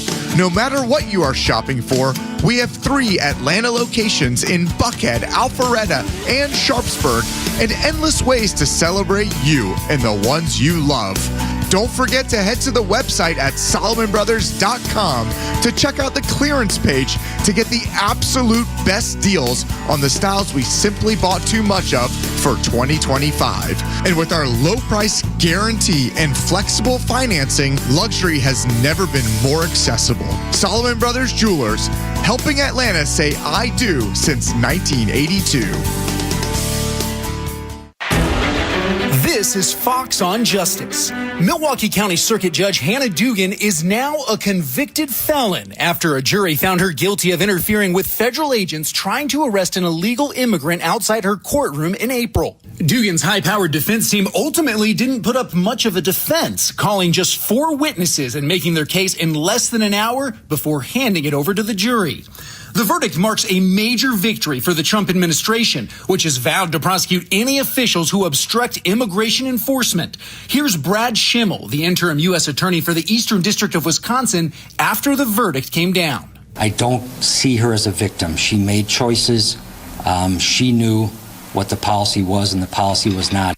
Dugan is facing up to 5 years in prison, a fine of up to $250,000, and as a convicted felon, she legally will no longer be allowed to serve as a judge in Wisconsin. I'm Garrett Tenney, Fox News. Fox on Film. I'm Michelle Polino. What do you want? The ghost shirt. Americana is streaming on Stars. The film stars Sydney Sweeney, Halsey, and Paul Walter Hauser. It follows local outsiders and outcasts in a small South Dakota town whose lives violently intertwine after a rare artifact falls onto the black market. Do I know you? In theaters, The Dutchman, set on a New York subway. It centers on an encounter between a man and woman who match wits in a sexualized game of cat and mouse that leads to a violent conclusion. Also in theaters, We Bury the Dead. After a catastrophic military disaster, the dead don't just rise, they hunt. The military insists they're harmless. But when Ava, played by Daisy Ridley, enters a quarantine zone searching for her missing husband, she discovers a horrifying truth. The undead are growing more violent and more dangerous by the hour. That's Fox on Film on Fox News. The stories that matter to you. These are your Georgia headlines. It's Friday, January 2nd. Several new Georgia laws are now in effect for 2026, including a lower state income tax rate and new consumer protections for things like HVAC warranties and lawsuit funding. Drivers will also notice changes, with car dealers now allowed to issue temporary electronic license plates instead of paper tags. Other updates tweak tax court rules and require third-party litigation financing companies to register with the state. Atlanta-based Coca-Cola is planning layoffs at its corporate headquarters, with about 75 employees expected to lose their jobs starting February 28th. The company has not said which positions will be cut, but says these changes are designed to support growth and transformation in 2026. The headquarters will remain open as the workforce is adjusted. And Jaha Howard was sworn in as the new Georgia State Senator for District 35, representing parts of Cobb and Fulton counties. He replaces Jason Estevez, who dropped out to run for governor. Today's weather, mostly cloudy with a high of 58 and some afternoon showers. With your headlines, I'm Jerry Payne for Extra 106.3.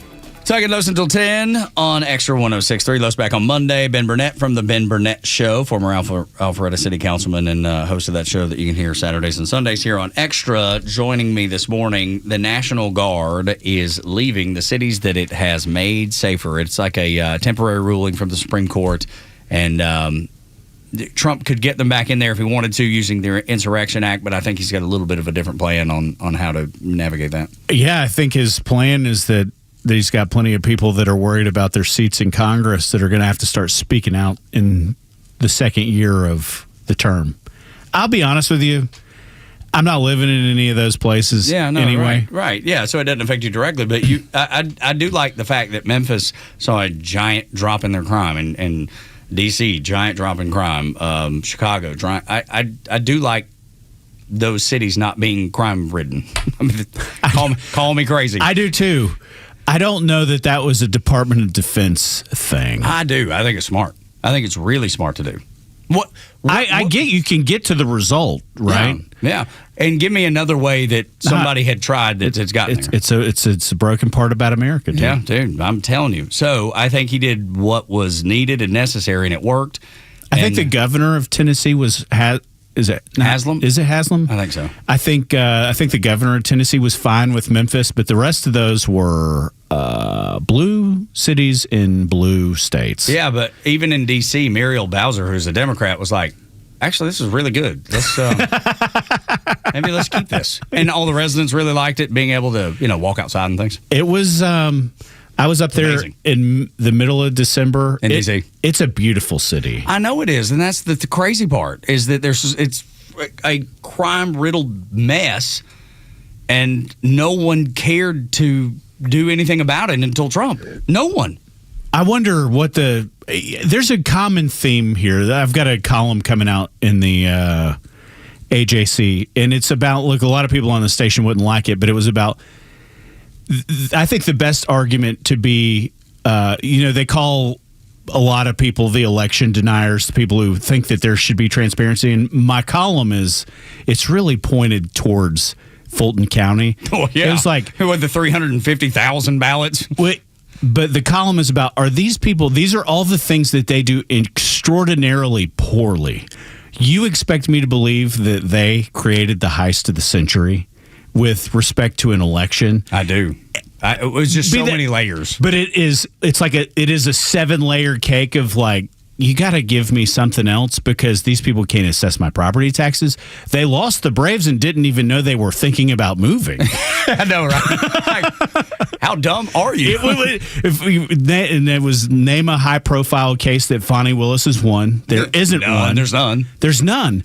And it's honestly, it's kind of like a backhanded slap about, and you mean to tell me that these people... Yeah, no, I get your point. I do.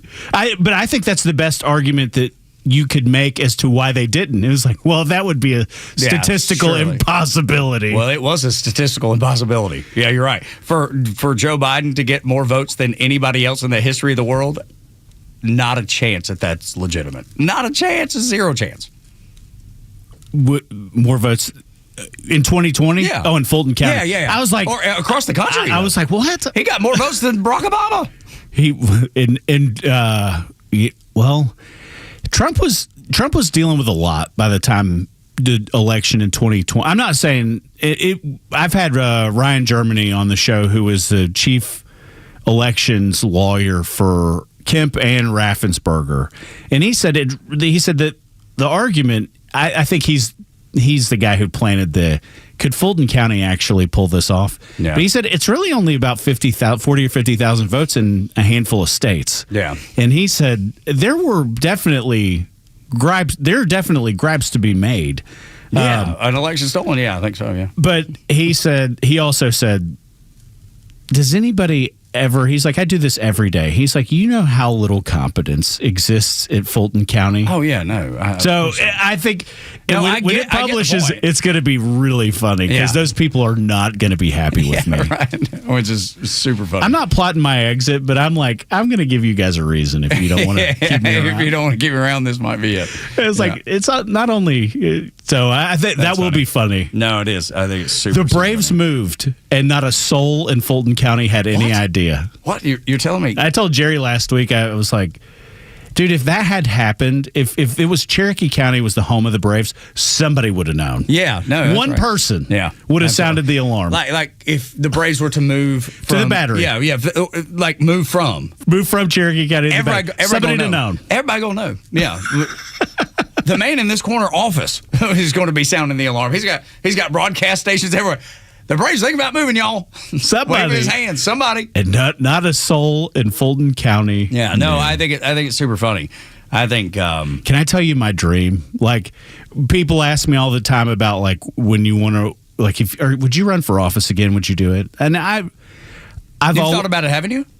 Not in the last couple of years, but if I had one, I would take the Gavin Newsom playbook of when he ran for mayor of San Francisco, of convincing the GOP that he was the moderate candidate. Yes. Oh my gosh. And they kind of supported him. I would try to convince the Republican Party in Fulton County not to field a candidate against the tax commissioner, Arthur Ferdinand, who is the highest paid public servant in Georgia. Yeah. In the whole state. Yeah. And he's essentially paid to not assess taxes because Fulton County took away his rights about 10 years ago. Right. And if I could convince him not to do it and run as an it would be real formidable. It would be fun. That would be fun. And I'd be like, and I'm only going to do it once. Yeah, I'm just getting rid of his ass. Yeah, he's gone, and then y'all can do whatever you want to with it. I'll be here for one term, and I'm out. That's great. I love it. It would be fun, dude. It would be. I would laugh from a distance, out loud. It'd be like, Tug, we need signatures. We'd have a signature block. We'd have parties with the station around. That's be like, right. Absolutely, because that's seemingly what the Democrats did. They had. It would be so much fun to Trojan horse a powerful office in Fulton County. The devious Ben Burnett. He's over here. I would rubbing too. His hands together. I'd be like, and I hope you guys all enjoy the unemployment line. Gosh. We're starting over. That's awesome. So good. I'd be a legend. Yes, you would. Yes, for sure. A couple things. The Iran thing is interesting to me because I believe those people are so tired of living under Islamist rule. Now, the Islamists have had incredible power and obviously, just squash any sort of dissent. But all of a sudden, can't kill them all. You can't kill them all. Let me tell you, a dear friend of ours with the show, his wife is Iranian, and they crave freedom. I would love to go. Oh my gosh! Can you imagine if Iran, if this uprising takes hold, and dude, it takes courage in a you have real consequences over there. Hey, dude, like Democrats around here talking about how we're persecuting them. And no kings. No. We ain't lopping people's heads off in the street, dude. No kings protest, garbage, ignorance, so stupid. Yeah, they deal with hate. They do absolutely. Those people are so brave, and they were screaming in I don't know how many people. It was a lot. Death to the Ayatollah. And can you imagine Iran going back to what it was in the 70s? It would be. That's the Trump effect, dude. I would say I'm hopeful, but happening in South America too. That's the Trump effect. I believe that. I think getting rid, and what's funny is that people don't know this. The Arabs don't like them. No, they don't. They don't. So they don't like the Palestinians either. They don't. They don't like the Palestinians. And that's a big misnomer. Everybody's like, the whole Middle East is pro-Palestine. No, they are not. Ask the Egyptians. Ask the Jordanians. Yeah, there's a wall. Specifically, there's a wall. That's exactly right between Egypt and Palestine, if you will. And the King Abdullah in Jordan, he ain't a big fan. He is no fan. Now, he knows there's enough there in his country, there's enough Palestinians in his country that he has to be delicate. He's also Western. He is very Western, absolutely. He came on the aircraft carrier I was on, and they let him fly a jet. Really? Yes. That's a first time in American history. It was crazy. I was like, hang on, who's this guy? I am dumb hillbilly from Dalton, Georgia. I'm like, who's this fella again? His wife's American, right? I think so. Yeah. I think so. I think that's the case. Look, anyway. the currency is money. I'm pulling for the Iranian people. Me too. I would love. It's not even about the West. Like I would love to think that it could go there one day. I just don't think those. I don't. There's not a huge disconnect in America between how people feel and how they talk about politics. Over there, it is drastic. Yeah. Here, I'm not going to say we like gin stuff up to get mad at one another, but we do. We totally completely do. Over there, it's like, no, we actually like, letting women drive and being a Western place that prospers and people have a look at the Saudis, good GDP. Yeah, the Saudis are like, we like this whole capitalism. This whole thing we've gotten into in the last 20 years. You guys used to just use this as a landing strip when you wanted to fight the Iraqis. Yeah, right. It's like there's more here. Yes, and dude, if you look at Riyadh, that's a world-class city. October. Delta Airlines is launching a nonstop from Atlanta to Riyadh, the first one from America. Yeah. That's awesome. Yeah, absolutely. But I think that's the additional pressure that the Iranians are facing, right? Is that those people that live in Iran see what's happening elsewhere. Yeah, we're not like Europe. We got more. No, that's right. Yeah. Yeah, and there's, for all we talk about people in this country, whether or not, if affordability is going to be the big issue. And it will be. And I think that's, whether that's real or not, I think it's more so. And I struggle with that. I'm not trying to derail. And I struggle with that because we're talking, I think we're talking about it. Mortgage rates are coming down. They're the lowest they've been in 3 or 4 years. Yeah, I was going to say 5, but 3 or 4. And then if you go to the grocery store, eggs are cheap, gas is cheap. Like, where is the disconnect? Like, what is happening that I don't see, that I'm struggling to make that connection because I'm not seeing it? I think that it's people under 40 trying to buy their first house. Or like, how old were you when you bought your first house? 24. Damn, really? Yeah. Were you recently out of the Navy? Or were you still in? I'd gotten out at 23, yeah, so yeah. Because I was about 29, 30, something like that. Yeah, I was. It was because I was probably 28 or 29, so not that far apart. I could have been 25. But I don't, somewhere in there. I don't know if I was 28, 29, making $65,000 a year, wife's pregnant, and she wants to stay home. Like, I could figure that out with a $215,000 house then. Yeah, not now.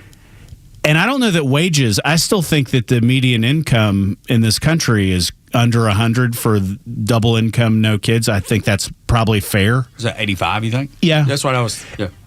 And you can't buy a $215,000 house right now. Exist. And I think that's what it is. Yeah. And I actually don't hate Trump. I don't think he's being an honest broker, but I don't mind the 40 or the 50-year mortgage. I really don't. You don't? You're not gonna build equity, but people move every 5 or 6 years anyway. I don't, but most people. I was gonna say I don't. Well, now I can't afford. Yeah, now you couldn't even if you wanted to. Now at a mortgage rate under 3, you got to kill me to get me out of there. No kidding. Same here, man. I'm stuck. We're putting new roofs on. We're calling Southern Exteriors, man. We got, we're trying to do. It's a great conversation, though. No, it is because there is a disconnect. Yeah, that exists. I just, like I said, I think that's what it that's is. At least part of it. That's definitely part of it. I don't know if that's fully it, but that's definitely part of it. All right, when we continue, the communist that's running New York City, day 2. Next at Extra. The latest sports news, powered by 680 The Fan, and driven to Extra listeners by RBM of Atlanta in Sandy Springs, Atlanta's Mercedes-Benz connection since 1964. Here are your sports headlines for Friday, January 2nd. From the college football playoffs, a shocker in New Orleans as Ole Miss eliminated Georgia in the Sugar Bowl. Georgia led 21-12 at halftime, but quarterback Trinidad Chambliss led the Rebels in a second-half comeback, finishing with 362 passing yards and a pair of touchdowns. Ole Miss kicked the game-winning field goal with 6 seconds left, the final 39-34. Elsewhere, Miami upset Ohio State in the Cotton Bowl to move on to the Fiesta Bowl, where they'll face Ole Miss. Oregon shut out Texas Tech in the Orange Bowl 23-0, and Indiana blew out Alabama 38-3 in the Rose Bowl. Oregon and Indiana will meet in the Peach Bowl. In the NBA, the Hawks head to Madison Square Garden tonight to face the New York Knicks. Tip-off is scheduled for 7:30. With your sports headlines, I'm Jerry Payne for Extra 106.3. I'm Michelle Stovall, and our company has been family-owned and operated for 75 years. Check us out at StovallINC.com, or better yet, stop by our newly opened 11th store at 9500 Union Hill Road in Canton. At Stovall, we supply you with all your landscaping project needs, completely hassle-free down to delivery. Been dreaming of an outdoor kitchen, fireplace, or other custom paver project? We partner with Keystone Hardscapes for all your beautiful high-end concrete needs. We look forward to making your landscape dreams come true. Stovall has it all. Join Daniel Matalon, CEO of A Second Chance Bail Bonds, and co-host Tug Cowart as they bring together law enforcement, justice insiders, and voices from every part of the justice system, victims, advocates, and people who've turned their lives around. It's not PR, it's not fluff. It's an honest talk about what's working, what's broken, and how to build a better path forward, one second chance at a time. This week's guest is Judge Scott McAfee of the Superior Court of Fulton County. Justice Unfiltered. Unfiltered, informed, and unbiased. It's midnight and the phone rings. It's a loved one calling from jail. They had a little too much fun at the holiday party and got pulled over. Now what? Time to call A Second Chance Bail Bonds. A Second Chance will get your loved one home quickly. For 20 years, they've been helping folks with 12 locations across Metro Atlanta and Birmingham and are available 24/7. For fast, professional, discreet services, call 404-BAILOUT. That's 404-BAILOUT or visit atlbail.com. A Second Chance Bail Bonds. It's better to know us and not need us than need us and not know us. John Michaels here, and if you want the perfect holiday gift for the sports fan, the tailgater, or the bourbon lover, this is it. 13 Heroes Premium Spirits honors the brave 13 Americans lost in Afghanistan, and every bottle makes a difference. Order direct to consumer at 13heroes.com, and a donation will be made to the Warrior Alliance for every bottle sold. Their Delta 7 and Alpha single barrel are clean, smooth, and award-winning, and guaranteed to exceed expectations. Give back. Give great bourbon. Order now at 13heroes.com. 13 Heroes, American Spirit done right. Fox Facts. You hear a lot about New Year's resolutions this week, but the concept has been around for a long time. It actually goes back 4,000 years to ancient Babylon, and it has nothing to do with losing weight or quitting smoking. Each year in mid-March, during a festival called Akitu, Babylonians made promises to their gods to repay debts and return borrowed farming equipment.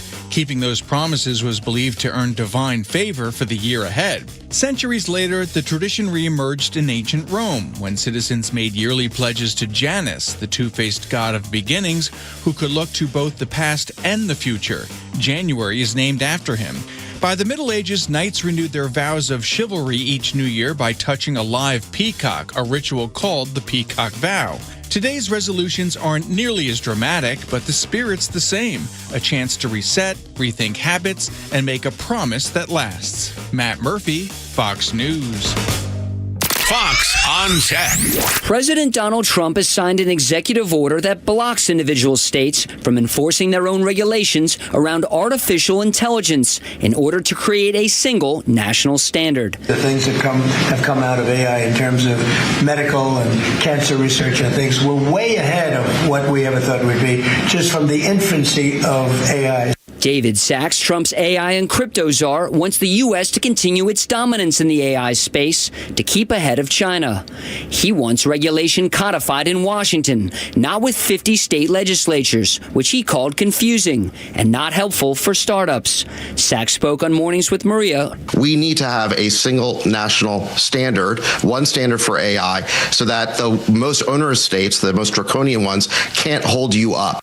Many Democrats say this executive order was written by Silicon Valley, home to the tech industry. With Fox on Tech, Lucas Tomlinson, Fox News. Attention Warriors, are you a veteran ready to navigate to success after service? Tune in to the Warrior Alliance Network. Join us as we spotlight inspiring stories, provide essential resources, and connect you with a community dedicated to empowering veterans. From career advice to health and wellness tips, the Warrior Alliance Network is your go-to hub for post-service success. Tune in Saturday mornings at 11 a.m. on Xtra 106.3. Join us on the mission, the Warrior Alliance Network, where warriors thrive together. Visit us at thewarrioralliance.org for more information. Tuck and Los until 10 on the Morning Extra on Xtra 106.3. Well, the communist that's running New York Day. He's a socialist, Tug. Get it right. Oh, I know. Yeah, I know the code. I get it. That's why I'm calling him what he actually is versus what he says he is. I saw... He says, I was elected as a Democrat socialist, read communist, and I'm going to govern as a Democrat socialist, read communist. I saw Alexandria Ocasio-Cortez yesterday. Mm-hmm. She could convince me of anything, dude. Yeah, she's cute. Super cute. I've said it a million times. I get it. I'd be like, I think you might be right. Exactly. Not a chance, man. It's so crazy. Pour me another drink. Yeah. No, and she was an actress, and they handpicked her to play the part, and she's done well with that part that she's playing. But he swore in on the Quran. Don't like that. Don't like that. Don't like them. He's a Islamist. Don't like it. Don't like them. Yeah, he's a communist. And I want you to hear, because I pride myself in being an individual who's got thoughts and ideas and independence, self-reliance. I feel like I can do all those things. Yes. Guess what Mamdani hates? You. Yes, listen. We will replace the frigidity of rugged individualism with the warmth of collectivism. What? What? For all the bad things that we've talked about for the first 2 hours about private equity has ruined college football and is it about to? Yeah, it is. Look, man, there's a lot of people with a lot more at stake than me and you that called New York City home, and they got more of it than anybody. Holy cow, dude. That dude, so the city attorney is the person that represented Al-Qaeda in the 9/11 trials. Can you imagine taking... Dude, is this the craziest thing you've ever heard in your... New York City has forgotten. Never forget, 9/11, 2001, never forget. How many times did we see that? Everywhere. I'm as mild-mannered... Guess who's forgotten? I'm as mild-mannered as a political... Like, I definitely am more of the centrist Republican. I know you are. that whole ideology is so bad for not, and I don't mean like socialism. That one's bad, but the Islamist. Like, you look at the cities and you look at the immigration paths and you look at the values of places that you don't want to be. And America doesn't know how to navigate this, or they're afraid they're going to get fired or whatever. I'm telling you, you gotta get over that, because you've got a window here in this country to reform certain things and get rid of certain behaviors. And sometimes that means people. Yes, it does. And that's the quiet part you got to be willing to say out loud. I'm willing to say it. We're going to have to take back. You have to, dude. Like, people that have come here that hate this country, we've got to denaturalize them. They got to go. They have to go, Ben Burnett. They've got to go. They got to go. Dude, people like Ilhan Omar got to go. I don't care. I think that the left has done such a great job of making collective individuals who are not white Anglo-Saxon Protestant males realize that we're the victim. There ain't no way. When you look at the absolute scum of the earth with respect to what is going on in this country, it don't feel anything like it felt 20 years ago. No. And when we talk about diversity, equity, and inclusion, I'm willing to deal with plenty of that stuff. Like, I'm not. But I don't care about. Well, because there's no meritocracy. It's exactly what he's doing. No, dude. I get it, but like, if you are a gay individual, it ain't my thing. But I don't care. Oh, I don't care either. No, I'm with you. And Jesus still loves you. And I will happily take them, but I ain't taking people that don't subscribe to the Western way of life. Dude, it is a death cult. Death cult. That dude is in a death cult right there. And that's what communism is. That's what socialism is. It's not good, dude. No, it's not. And it is I'm going to use your word from this morning, because we were talking about how important New York City is to the United States of America. It is. It is the crown jewel of the United States of America, and it is being run day two by a communist. If you are a Democrat, realize your party is the party of communism.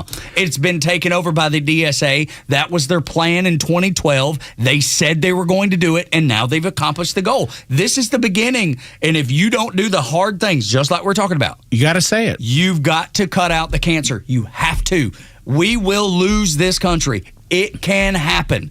To pretend it can't happen is naive. Well, you look at how do you go. I get that Michael Bloomberg on a national stage is not your type of politician. No, by no means.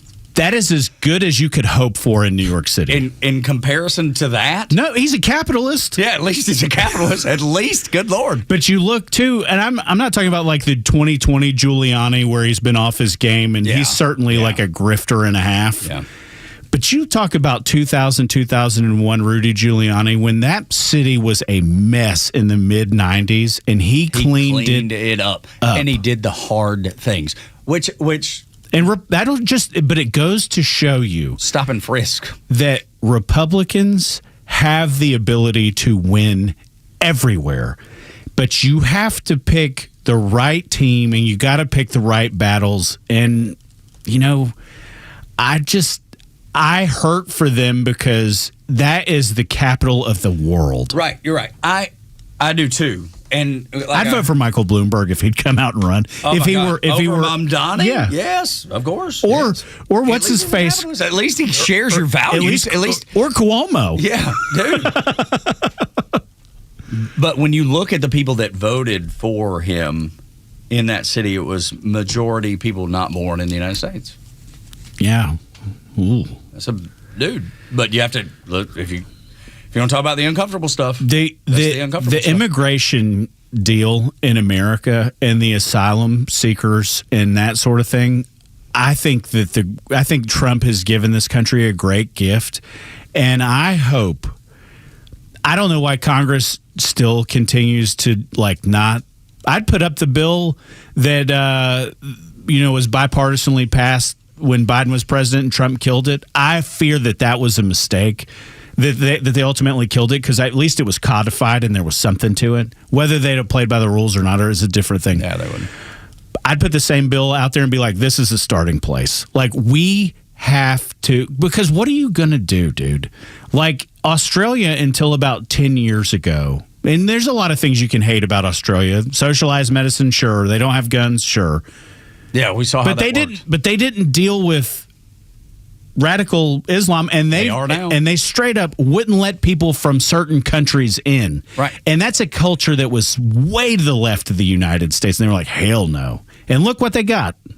And now they're getting it, though. Yeah. Now they when they changed. That dude was a naturalized Australian citizen. I know that. You know how to avoid it?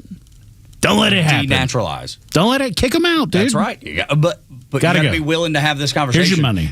We'll have this conversation on Extra. They're not having it on Fox News. They're not having it on CNN. This discussion is not happening in mainstream media, dude. It's not. But you know what the unsaid part about all this is? You know who agrees with what we just said that you'd never think?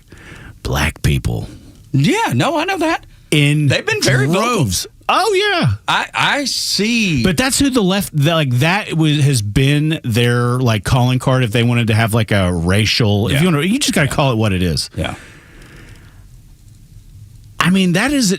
I think 60+% of America agrees with me and you. I do too. We've had liberal callers, and I won't call out the one that called in and said, "Dude, I disagree with y'all on everything. Y'all are right on this." Yeah.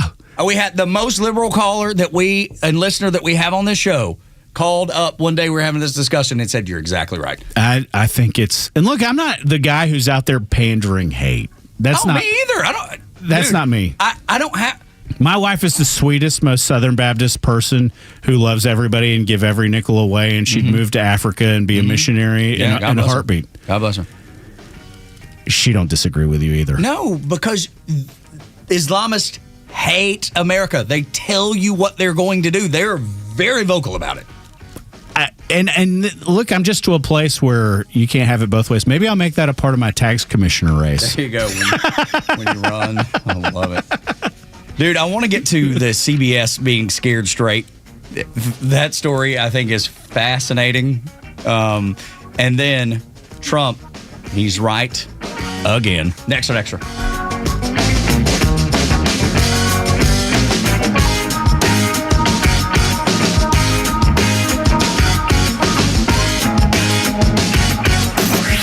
Time for the Bortz Report, exclusively on Atlanta's only conservative news and talk station, Extra 106.3. Taking the easy way out with this one, stealing a column from John Hawkins, who in turn stole it from Wilford Riley. But it's fun, so let's go. 25 crazy things that liberals believe. Number 1, people can literally choose to change their sex the same way they can choose which station they're going to watch on TV. Next, Americans should feel uniquely guilty over the nearly universal practice of slavery. This is like feeling as if you live in the worst nation on earth because there has been crime in your society before.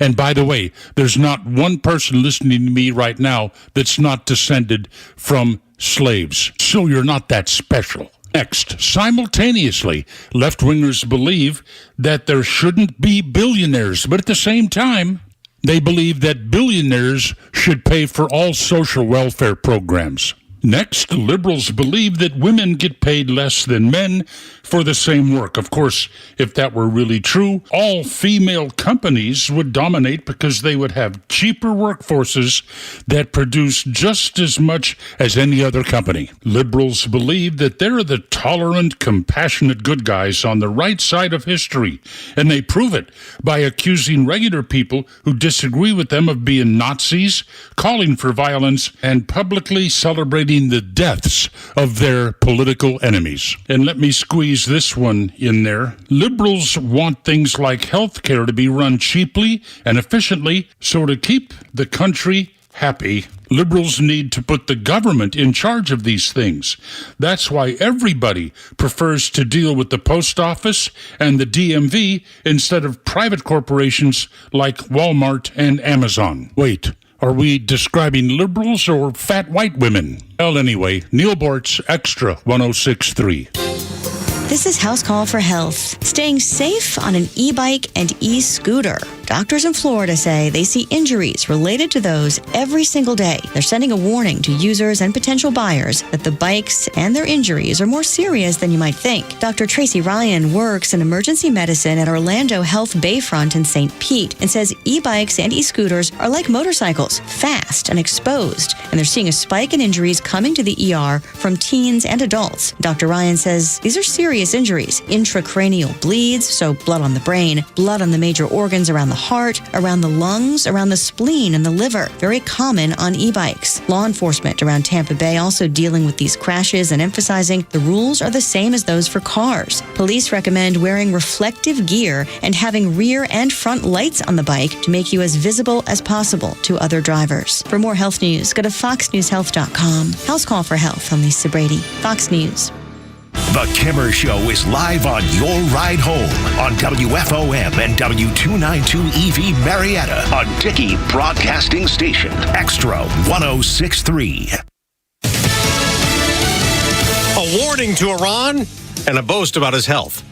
I'm Dave Anthony, Fox News. President Trump has posted both early this morning on Truth Social. First, as economic protests in Iran rage a sixth day, leading to 7 deaths, the president wrote, "If Iran kills protesters, the U.S. will come to their rescue, that we are locked and loaded and ready to go." An advisor to the Supreme Leader, Ayatollah Khamenei, said any interventionist hand that gets too close to the security of Iran will be cut. The former Speaker of the Parliament wrote that Trump should know intervention by the U.S. corresponds to a destruction of U.S. interests. That's Fox's Jessica Rosenthal. On the other Truth Social post, the president wrote a short time ago he's in perfect health and aced a cognitive test a third straight time, adding it's an exam no other president was willing to take. This after a Wall Street Journal interview focused on reports he's showing his age, now 79. Since returning to the White House, cameras have caught the president appearing to fall asleep in meetings. The president telling the Journal, "Sometimes they'll take a picture of me blinking, and they'll catch me with the blink." The president also says bruising that has been seen on his hand is due to the large dose of aspirin he takes daily, despite being encouraged by doctors to take a lower dose. Fox's Lucas Tomlinson in West Palm Beach near the Trump Florida resort. Now to the mayor of New York City, the president calls a communist. It's day 2 in office for Zoran Mamdani, who has already signed executive orders on housing and tenant protection, saying at his inauguration he'll run the city as a democratic socialist and not fear being called a radical. We will govern without shame and insecurity, making no apology for what we believe. They're still trying to identify the victims of a New Year's Day disaster in the Swiss Alps. A fire broke out in a bar an hour and a half into 2026. This man was there. And a lot of people were screaming, trying to escape. And I saw a lot of people on the floor.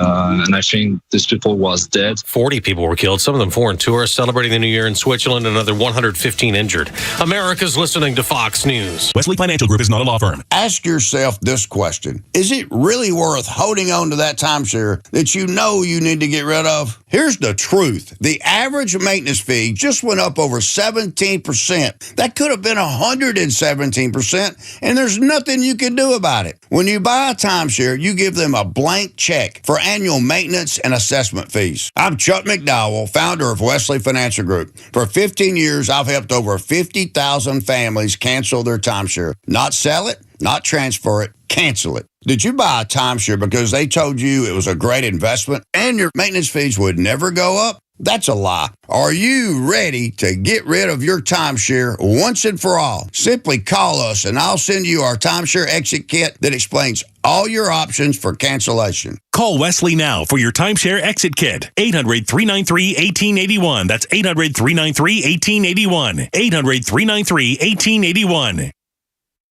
Align your business with other like-minded conservatives by advertising on Extra 106.3. Email sales at xtra1063.com.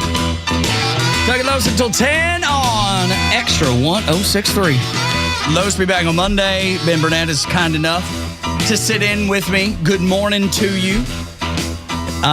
The 2nd of January. Man, time doesn't stop for anybody, does it? I mean, in the year of our Lord. In the year of our Lord. We're watching on the monitor this morning. We have Fox News on. We usually put on MS Now, but they've had my attention with Mamdani. He's vowing to replace individualism with a warm collectivism. That same warm collectivism that has killed, 100 million people worldwide. Yeah, it wasn't really the answer in the Second World War. No. It doesn't matter how you paint it. No, it doesn't. It always turns out the exact same way. We agree on that. I'm worried about that place, dude. Me too. And it's funny because Los is the one thing that I do not agree. Me and Los agree on most things. He's like, I think it's great. They're going to see how bad it fails, and it's going to be great. And Neil Bortz says the same thing. And I said, no, you're wrong. This is just the first step. They said, we can get one, we can get another. And they keep telling me it's not going to fly in the flyover states. And it won't. It won't. But you can do a lot of damage to the American economy. That's exactly right. Yeah. And let me tell you, that's not going to stop them from trying in those flyover states. And all it takes is one. Again, all it takes is one. I mean, Atlanta's got a pretty robust economy that I bet is probably 1/6 or 7th or 8th of New York City. Yeah. Oh, well, dude, it's the capital of the universe. Absolutely, dude. It's the most important. That's the most important city in the world, not in this country, in the world. That is. If America had one world city, it is that one. Yes, it is. 100%. Tax the rich chance in New York City. They have a new city attorney that represented Al Qaeda in the 9/11 lawsuits. You guys think I would do anything for money? I wouldn't do that for money. God bless you, Ben Burnett. There's the line. That's right. Absolutely. You want to pay me $200,000 to carry a Free Palestine sign? Like, I'm your guy. Okay. See, I wouldn't even do that. But that's a bridge too far. That's a bridge too far. I'm glad there is one. No, I don't think I'd do that. I just need to denaturalize him too. By the way, they just denaturalize everybody. They all got to go. His wife didn't wear the official uniform. Hijab. She didn't wear the hijab. No, she didn't. So, dude, is he even a real Muslim? Yeah. No, I think he is. I think he is for sure. Yeah. You're saying he's a Mino? I just, Muslim in name only. That's right. With the home run. Over the top. That's great. As soon as he said it, I knew exactly what it meant. That's good. It took me a second. I'm not as quick on the uptake. Universal child care by taxing the wealthiest. Child care for many for taxing the wealthiest few. Can you imagine the corruption, the level of corruption? You think Minneapolis got corruption? The numbers are just so much more staggering. And I'm not the sensationalized guy, right? Like, I try not to be. I don't watch Fox News for the truth. Yeah, no, because you ain't gonna get it. No, because you're not gonna get it. No, if you think Fox News is telling you the truth, they're telling you anything you want to hear to keep you listening. Mamdani and his Mino girlfriend, wife. That's great. Yeah, but I just I heard she didn't have on socks. Oh my heavens. That was, you remember the day, like this is, you just kind of have to call it what it is. You remember the day, like Mitt Romney, when he ran against Obama, he didn't resonate with conservatives. Yeah. Especially in the South. Me being one of them. Because I held my nose. He was a Mormon. And there were plenty of people who were like, I wouldn't do that. Man, that seems like 100 years ago. Yeah, it does. Now, it was like, I have no problem voting for a Mormon. You line them up. They're all great business people. Absolutely. Got a good little football team out there in Utah. They're going to put it together, dude. There's at some point. How many not successful Mormons do you know? Very few. Very few. Very few. They're all. I think we're all like 10% of the church. I think that's I think that's codified there. Yeah, dude. When I was in Pago Pago this summer in American Samoa, all the Pacific Islands. The predominant religion is Mormonism. You find it a lot on the West Coast too. Utah for sure, but you've also got Idaho. Yeah, sure. And that's not, people in the South would be surprised by that. You go to Hawaii, definitely predominantly, if it's predominantly anything, it's probably Mormon. Okay. But American Samoa was second world country on a good day, right? The nicest stuff everywhere. The nicest hotel was owned by a Mormon. The Tabernacle was by far the nicest facility on the entire group of islands. And I'm like, man, these people have got this thing figured out. And they are conservative. Yes, as the day is long. I love it. Love it. So I think we need to call them. I think we need to call them and ask them for political answers. Like, y'all got really nice stuff everywhere. Yeah. How do y'all do that? Their stadium, this is for free. I've just seen it. I've not if been Georgia ever has the chance to play a home and home with BYU, y'all all need to go. Yeah. It is the most beautiful college football stadium in America by a mile. Yeah, I've seen pictures, man. It looks beautiful. It's not. You got to do your tailgating in your car. They ain't gonna have no beer drinking. But there may be something to that too, as America sobers up, dude. Hey, let me tell you, if Mom Donnie doesn't sober you up, you need to get help. We need to go find a Mormon to counteract this. I'm telling you, man. They're fine people. This is the I grew up around them. Yeah, I don't. Yeah, it's not cultural. It's not cultural here. Yeah, exactly. So I didn't. But I didn't even know anybody that was Catholic growing up. Right. I knew 2 or 3 Jewish kids, but everybody was Southern Baptist or Baptist. Well, and as we should be. Yeah, right. Exactly. The Lord is. But no, he is. He's a dunker. Yeah, but that's the that's the thing. I think America has to wake up and do it soon. Got to do it soon because what is about to happen in New York City is real bad. I mean, it is really and it doesn't need any help, Tug. No, I know. Good Lord. I wish they had gotten more. I hesitate to, like, I'm not a Andrew Cuomo lover, but the family is relatively grounded in American politics to where we kind of rail against the status quo sometimes. They're going to look at the opportunity to elect him versus this. Oh, sure. And they'll be like, oh, God. I saw it on Twitter. You can find me at Tug Cowart and at Extra 1063. And it was somebody had screenshotted, I guess it was a communist magazine that runs in, I guess, the Northeast or in America or wherever. And they were talking about how this was the moment we can gut America of capitalism and finally become the socialist communist nation that we've all wanted from that point of view is what they're saying. Hey, you don't need any more help than watching, and I say this with regret. I've filled in several times over the last couple of weeks, and one of the stories was about how many, it was 195 or 197,000 Georgians were not going to renew their Affordable Care Act subsidies. That's a huge number in one state, which is a direct result of mandating that people have to have health insurance. Right. There's no telling how many people are underneath that actual statistic of not getting renewed, but that hasn't even started I'm mandated I have to have health insurance now. I'm a small business owner, and don't get me wrong, I'm a health insurance. I'm pro health insurance. Yeah. But it has that is the most consequential legislation of my lifetime for all the wrong reasons. The ACA. And imagine being able to let people that are even further to the left of that bad idea from going on 20 years ago from the Obama administration and compounding it and being like, you know what, let's go even further. Yeah, let's even go further. Yeah, which is at some point America's too brokered with special interest money to be full-blown socialism. Dude, it's freaking crazy. And that's the legacy of John McCain. It is, dude.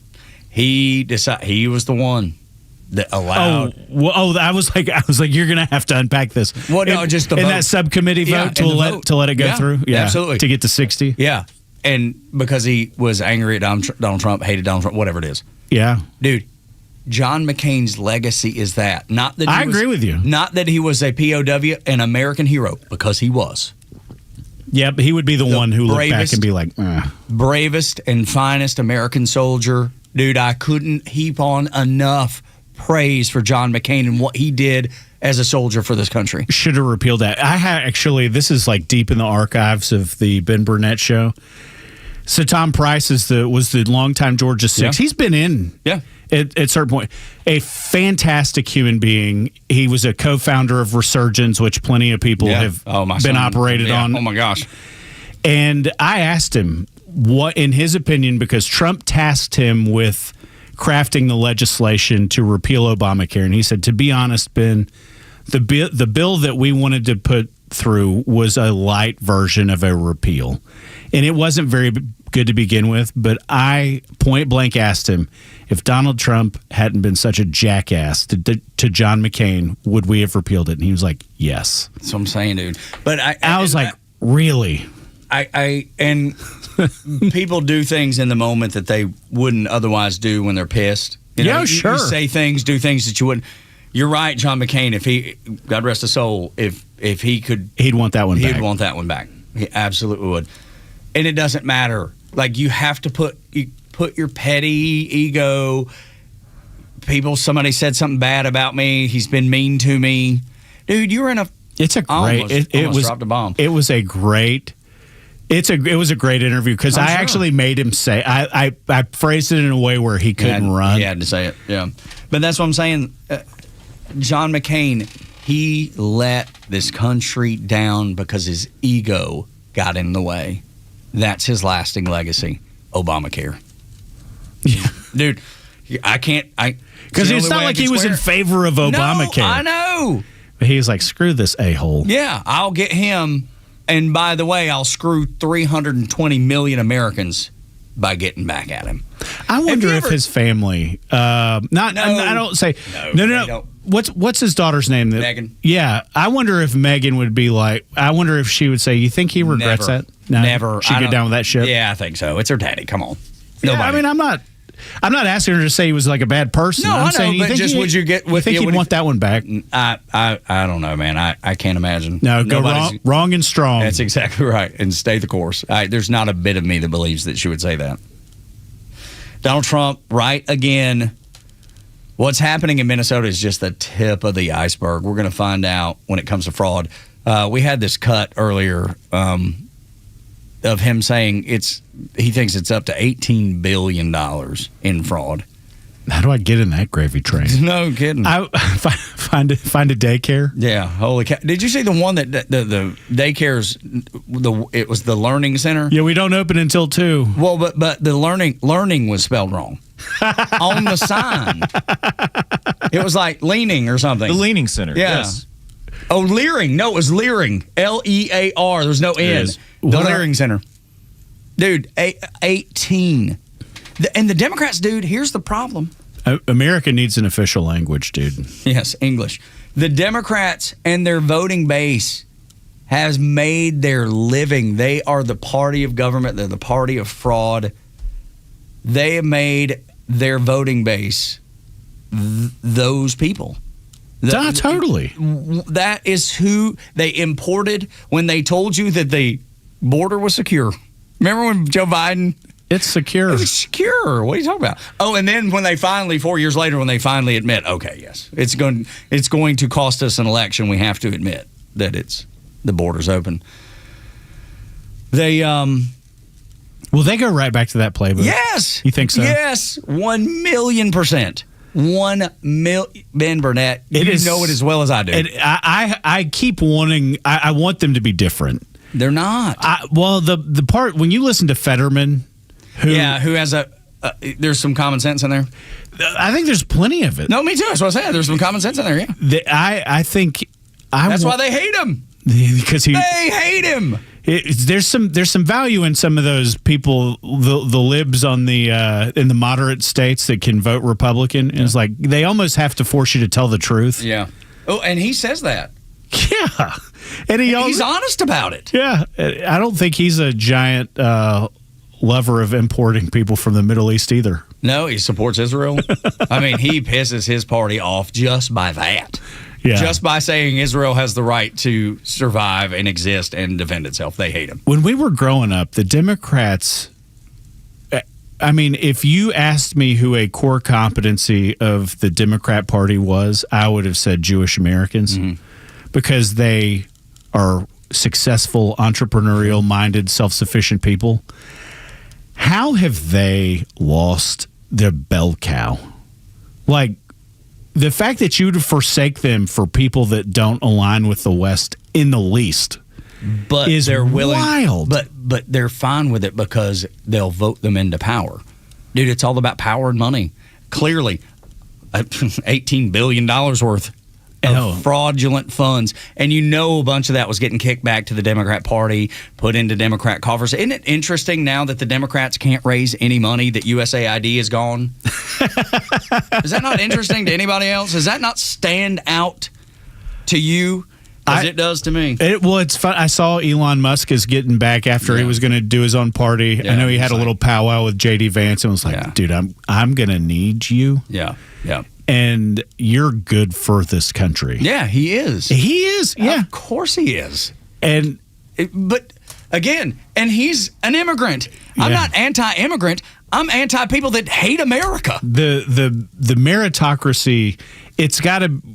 I referenced Australia earlier. It used to be you had to be under 25 and take a job in a sector, food service, hospitality, things like that, or you had to be skilled labor. When they abandoned that.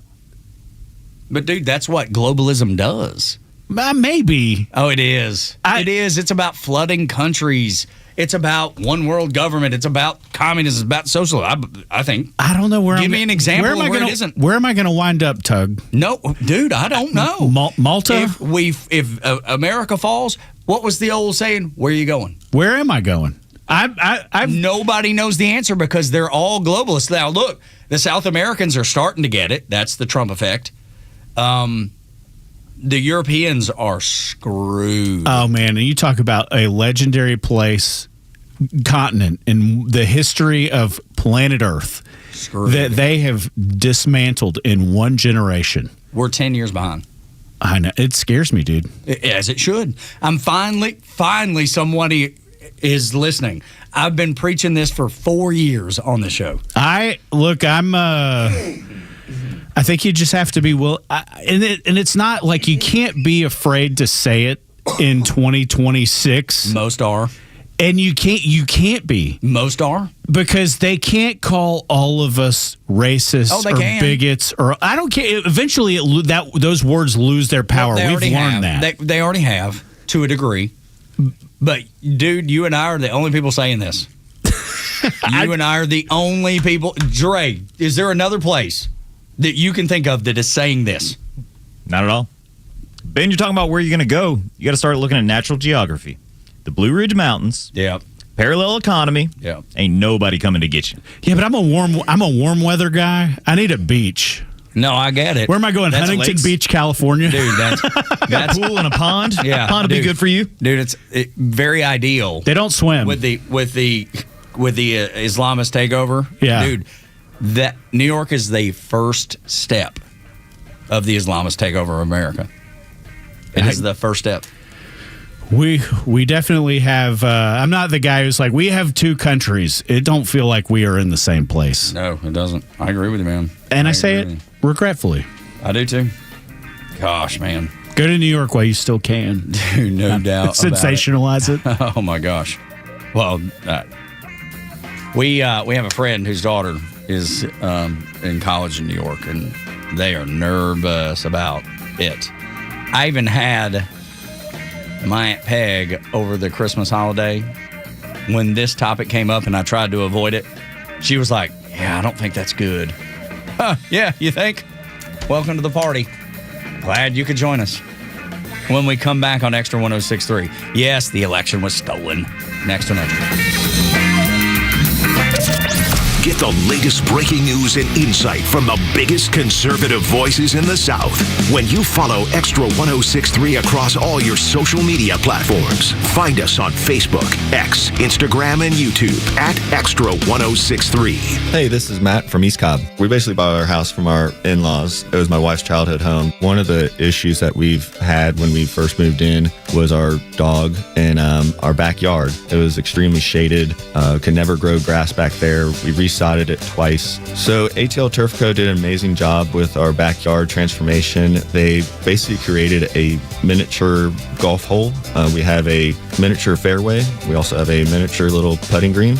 Consists of about 4 holes, total about 40 yards. So you can definitely work on your short game and your putting.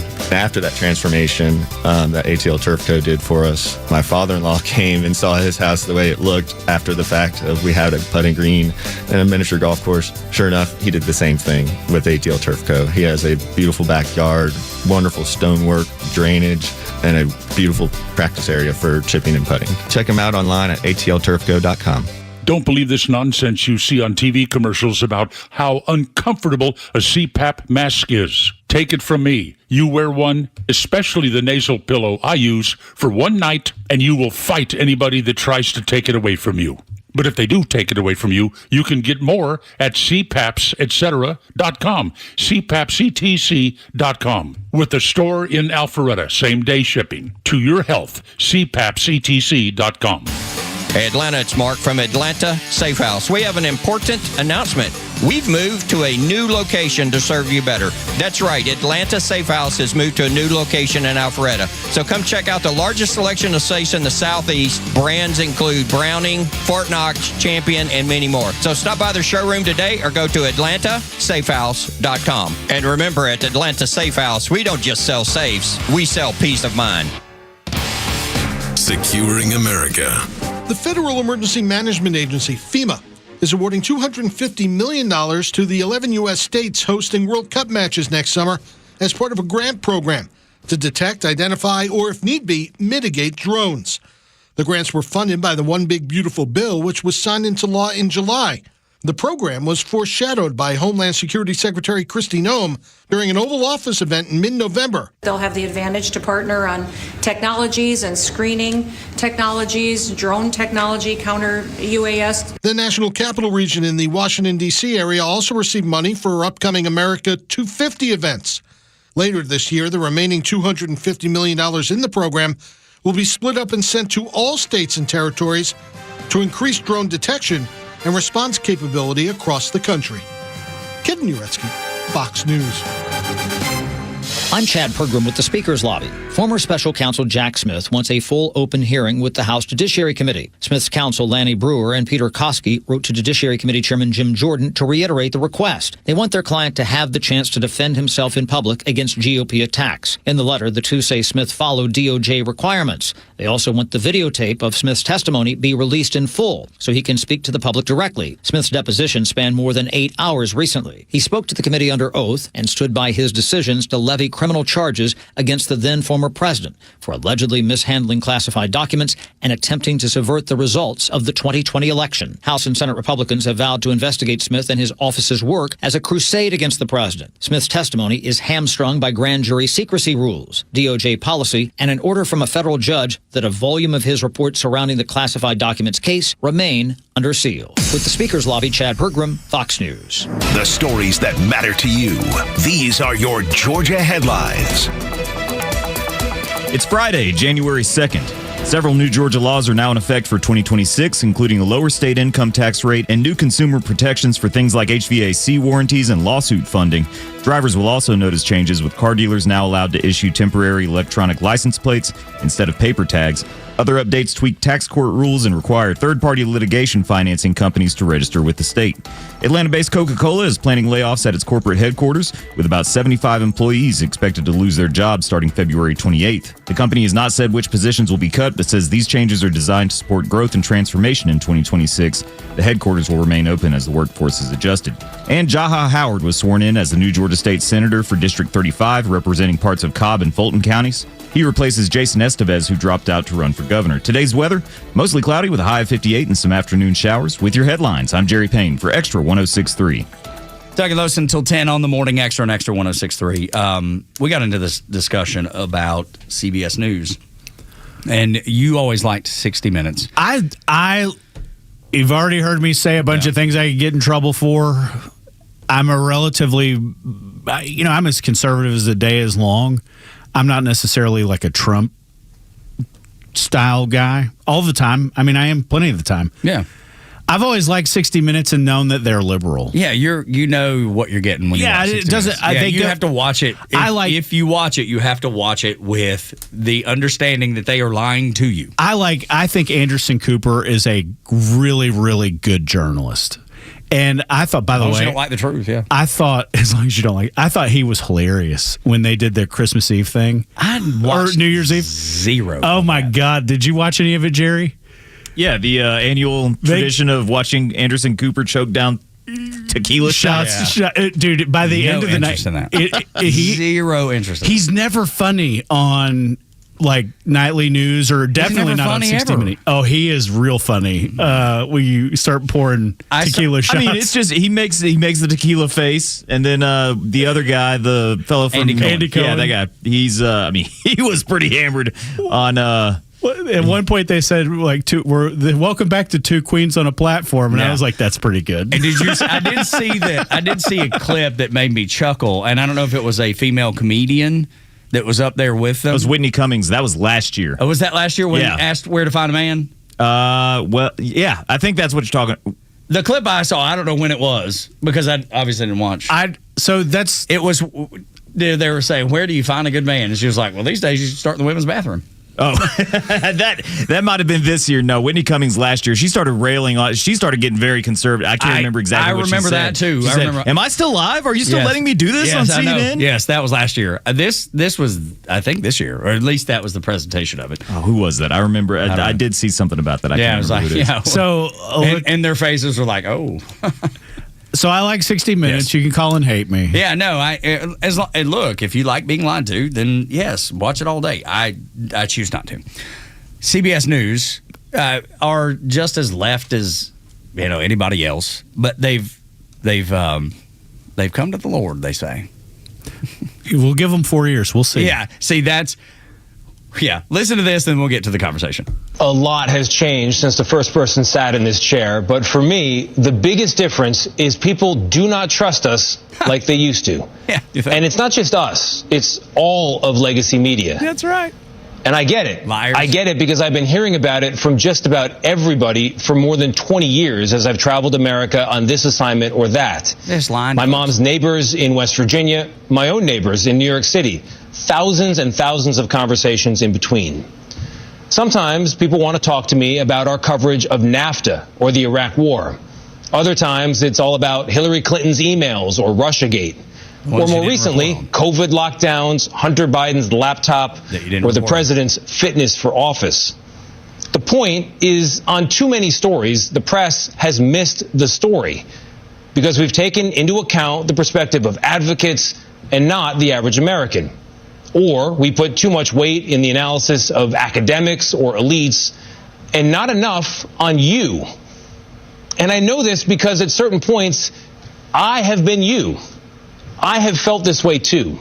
But I did it anyway. I felt like what I was seeing and hearing on the news didn't reflect what I was seeing and hearing in my own life. And that the most urgent questions simply weren't being asked. So here's my promise to you. Today and every time you see me in this chair, you come first. Not advertisers, not politicians, not corporate interests. And yes, that does include the corporate owners of CBS. Liar. I report for you. Liar. Which means I tell you what I know, when I know it, and how I know it. And when I get it wrong, I'll tell you that too. It also means I'm going to talk to everybody and hold everyone in public life to the very same standard. Enough. I'm going to quote our friend Phil Holloway, who works on the Megyn Kelly network. He's a lawyer here in town. And he said, he quotes that, "You've been hearing that from just about everybody for more than 20 years. And it took you 20 years? I've never. Are you kidding me? I feel like the fundamental trust of the American people left office over two things with respect to mainstream media. The 2 weeks to stop the spread, and Joe Biden is fit for office. What about the border is secure? What about that one? I'm saying those are the two where you didn't have. I don't go to the border, so you can say. I'm not saying that I agree with the point. I'm saying that's what they do is go to the border. The whole point is to go to the border and say, yes, the president's right, it is secure, or no, he's lying to you. But I am telling you, the two stories. The 350 million Americans knew that the media forced the narrative over COVID. Yeah, and it how didn't can you work. miss it? So I'm saying not everybody can go to the border. Everybody got to live that one in the first person. Right, got it. When the schools were locked down and kids were missing graduations and grandparents were dying and by themselves. And the president who couldn't climb a flight of stairs or ride a bicycle was fine. Yeah. And we all saw him debate Trump, and he had 1,000.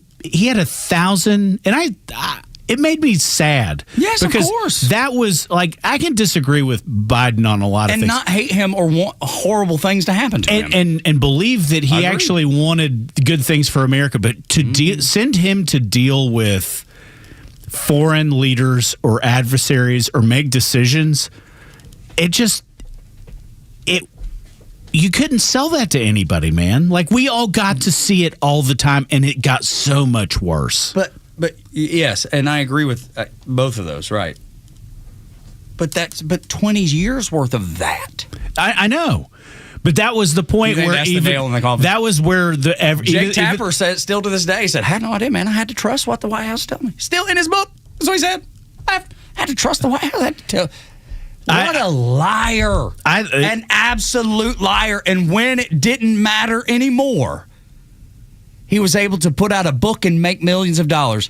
That is as low down as filthy, and every one of them will continue doing that. Your statement, let's see what they do in 4 years, is exactly right. It is right. Dude, Hillary Clinton should be in jail, without a doubt. Hunter Biden's laptop was real. You knew it. CBS ran with, this is disinformation. Trump saying they spied on my campaign, and on 60 Minutes, we're CBS News, sir. I want to tell her to F off so badly. They are filthy liars, dude. Every one of them. And you know that they are over the target when a lady in Bari Weiss, who is a Jewish lesbian who founded the Free Press, which is a great website. And I have great respect for her.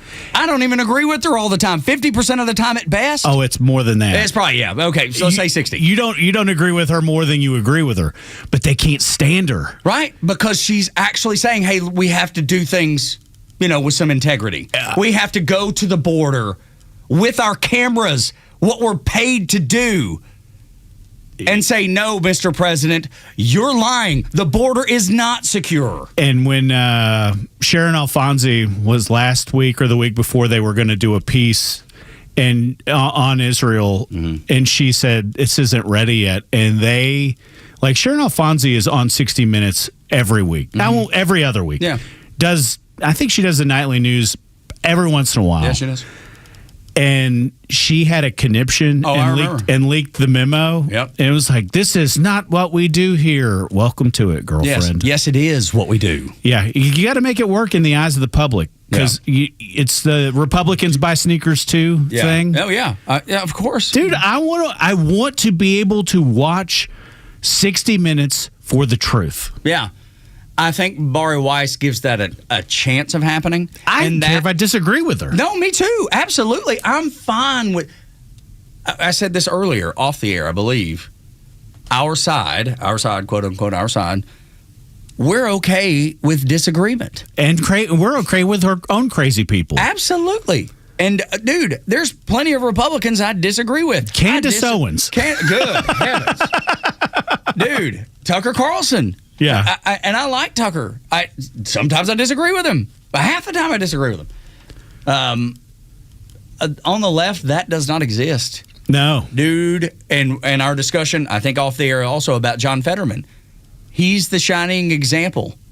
Yeah. He's not a Republican at all. And they are ready to primary him because he said Israel has the right to exist. And they're so dumb. Like, if that guy would put a suit on, they would have their Democrat nominee for president. They would. And he would beat J.D. Vance like a drum. I'm not sure of that.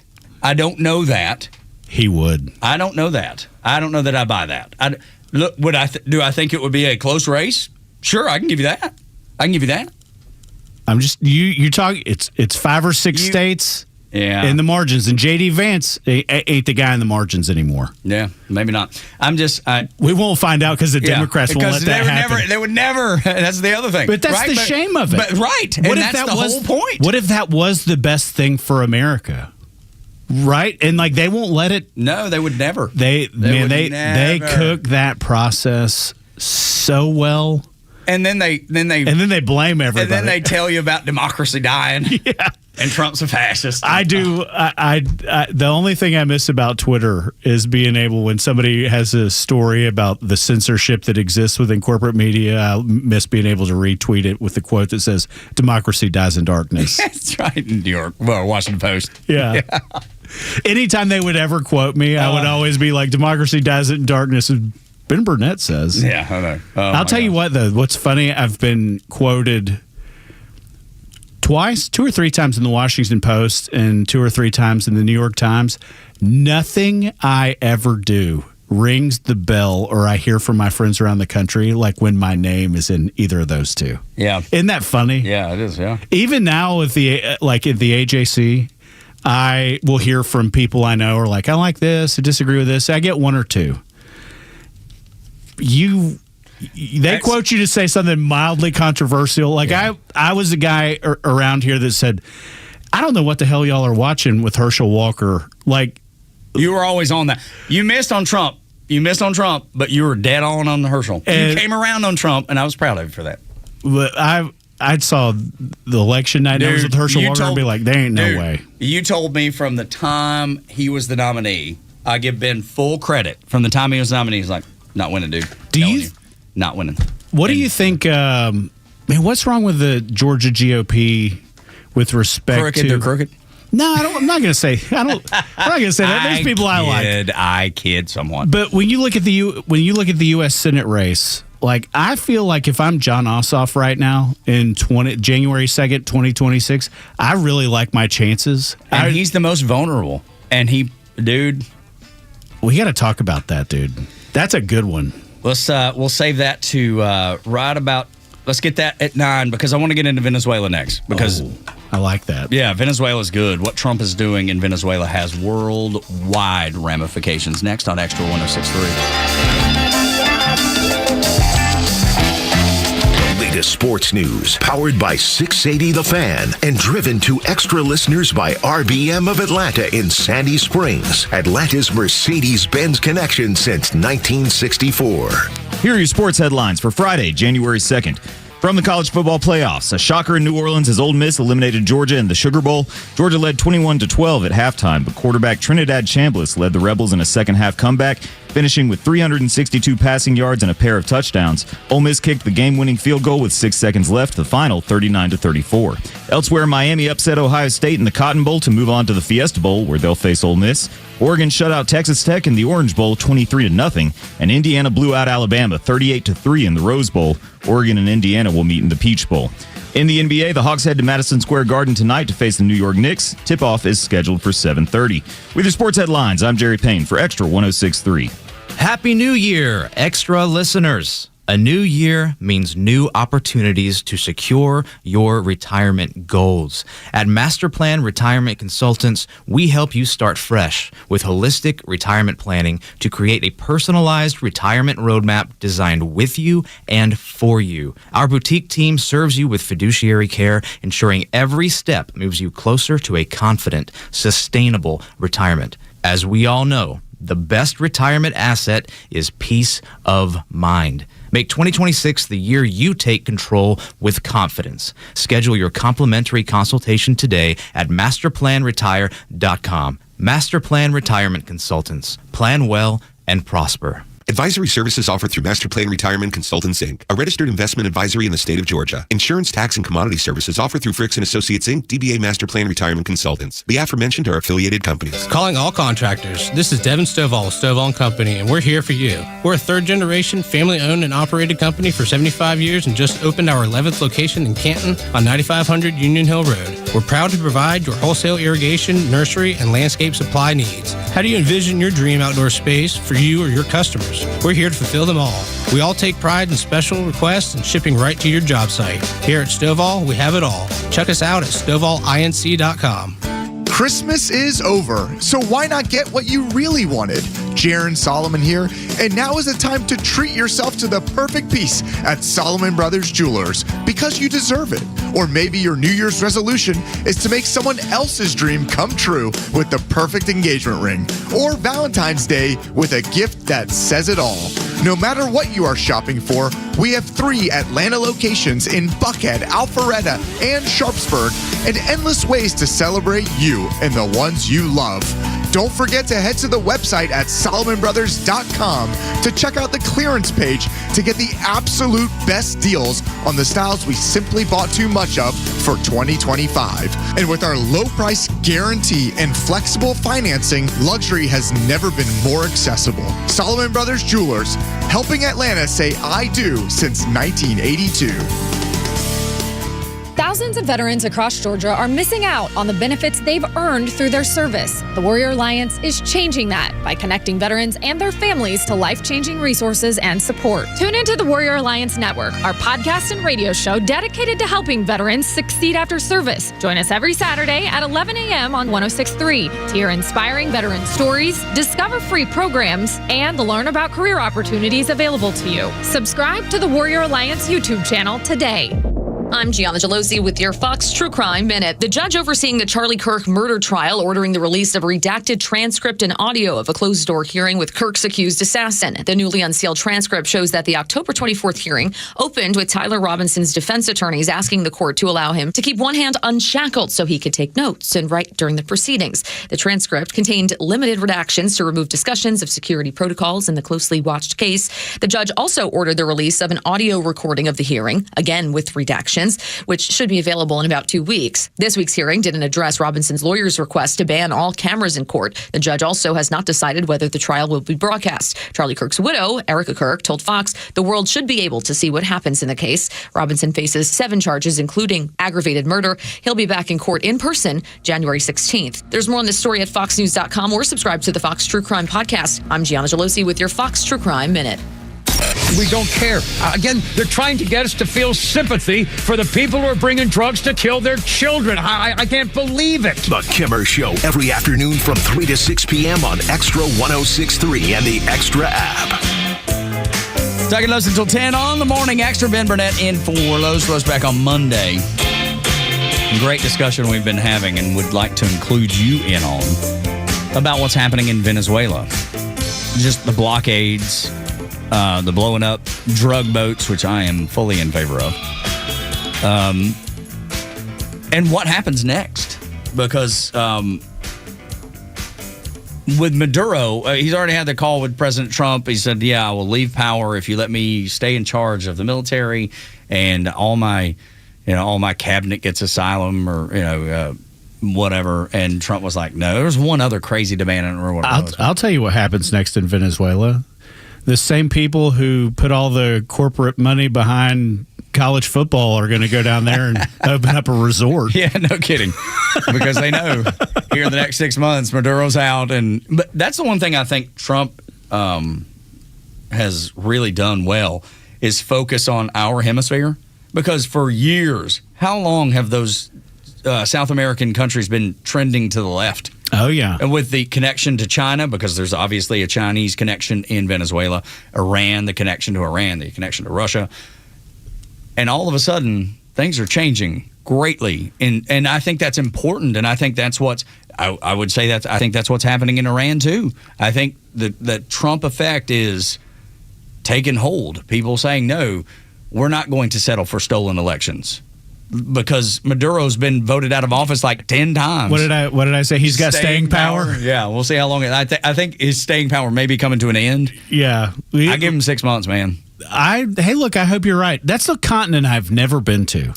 And my mom said, mom and dad said Buenos Aires was a dump. Wow. I've never been there, but I haven't either. But been to Colombia. But I've heard a lot lately about. I've heard a lot lately, about how Milei has turned a lot of things around. I pull for everybody, right? Well, but so many of these countries are now trending to the right, which is good for the United States. I talk about people that have come here legally or illegally from Cuba. I believe they're asylum seekers. They're all legal. Yeah, exactly. Yeah, because every asylum seeker is running for their lives. I'm Cuban, huh? That's my border crossing. Yeah, right there. But I do believe many of the Cuban people would like to live in their native Cuba. I do believe that. I've talked to Cuban people of Cuban descent. They're all over Miami, dude. No question, absolutely. Not everybody, but I do think there's a big number of Cuban people that would like to go home and can't because of communism. Yeah. That we've launched in New York City, by the way. I don't know if you noticed that. But I think the thing in Venezuela is having major effects on Cuba, too, because Cuba relies heavily on the oil coming from Venezuela that cannot get out of the port or is stuck out in the middle of the ocean. We should cut the deal with Cuba when they fall next. I don't think you're gonna have to cut a deal with Cuba. I think they're gonna fall regardless. Well, if Maduro falls, Cuba falls. I just dangled the carrot. I was like, if you guys want Guantanamo Bay back, this is how. Just take out. We'll give it. You just get rid of them. Yeah, you can have it. Yeah. You've been mad we're here for a long time, and we get it. Yeah, absolutely. Yeah, but I was. I don't think you have to do anything for Cuba. I think Cuba is going to take care of itself when Venezuela. I did ask or Maduro falls. One of the bartenders in Miami they're all from Cuba. Yeah, sure. That was like the most racially generalized statement ever. I'm sure there's some from other places. It seemed like pretty much all of them were of Cuban descent. And I said, is it like old cars and whatever? And they're like, it's a S-hole. Yeah. They're like, that's being nice. Yeah, and that's what communism does everywhere it's ever been tried and will continue. New York City, your own notice. But that's the thing. I do believe that the things that are happening in Venezuela has worldwide ramifications because the Chinese want to build a Navy base in Venezuela. The Russians already have ammunition caches down there, and we know that. Our intel has told us that. The military has told us that. We know all those things are happening. So by putting this squeeze, and you're not seeing the Chinese or the Russians or the Iranians or anybody running to Venezuela's side or defense, yeah. Well, I'm one of the guys. I don't necessarily know that China's. They want to build a Navy base in Venezuela. Oh, I'm positive of that. Yeah, okay. I thought you were but when contesting you look at the China-Taiwan thing, I think they realize that if they want to be big and bad over something, it's got to be that. Oh, right. And yeah, they're like, Venezuela, like, this is fun to poke our finger in the eye of the Americans, but if we got to choose Taiwan. Yeah. I mean, that's President Xi said that's his mission. That's his life mission. I think that's a road to nowhere for China, too. I do, too. Kill a lot of people. Yes, it definitely will, dude. It definitely will. But I think that whole the thing with Venezuela is another way to let China know in a roundabout way. Yeah, and Russia's got Ukraine. It's like, I don't think either of them are on their best days. No, I don't either. But I think the United States is on its best day compared to that by a lot. And I'm not. I don't think one. Either? Either of them. I think the United States is. I'm not saying we're having our best day right now. No, we just elected a communist as the biggest. They're the biggest city in the country. Compared to those two, we are having our best day. Yeah. I mean, look, the Chinese economy is not good. Everything. I mean, they're in trouble there. Yeah, the corporate money we've got here. Yeah, for sure. It's sizable. But the one thing the Chinese do have is all the rare earths that we need for pretty much everything. And they're locking down, I was reading this weekend, locking down on silver too. That's all right. We'll figure it out. Well, yeah, we're going to have to. We're going to have to. We're Africa, America. I know. We'll figure it out. We will find it somewhere. Trust me, the money's green and somebody will pay. That's exactly right. That's why I think South America has been a big deal for Donald Trump and focusing on keeping the hemisphere trending in the direction of the United States. Let's take the show down there after the fall. Let's go after the fall of Maduro. Let's go set up shop in some tiki hut. Yes, absolutely. Caracas. Dude, I'd love it. I think it'd be fun. I don't know that we'll get to do it, but how y'all doing? Yeah. Thank you for welcoming us. Yeah, we'll learn a couple of Spanish phrases to get there. No question. But yeah, we'll see what happens. But I do think the China-Taiwan, I think I do think Donald Trump is playing a little bit of that card too, because they've moved a lot of assets into the area, into the region, letting the Chinese know, hey, you know those boats we're blowing up down there? We're willing to do it here too. It was whether they really are or not. But it is a power move. You know this because you've seen the world, but until you really go to other places and experience the vastness of the United States military, it is enormous. Yes, it is. And I'm not saying that there's not things that can improve. Yeah, they could pass an audit maybe once. They could, but while they are failing audits, they are everywhere. Yes, they are. Absolutely.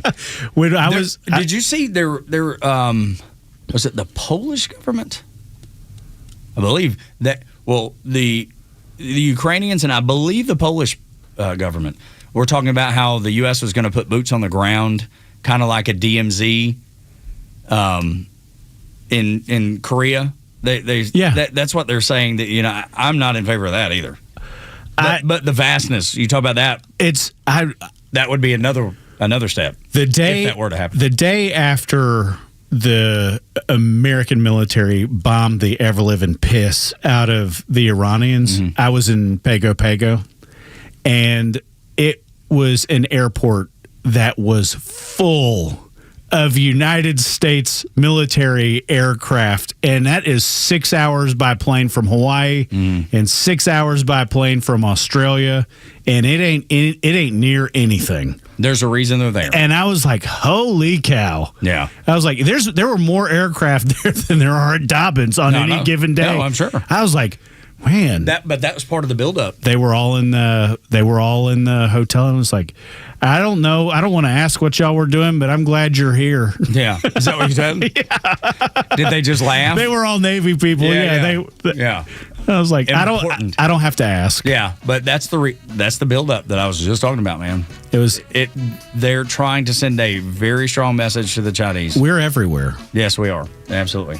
And we want you to know that. We want you to be well aware of that. Says the Morning Extra at Extra 106.3. When we come back, our Secretary of State has clear eyes about Islam. Next on Extra.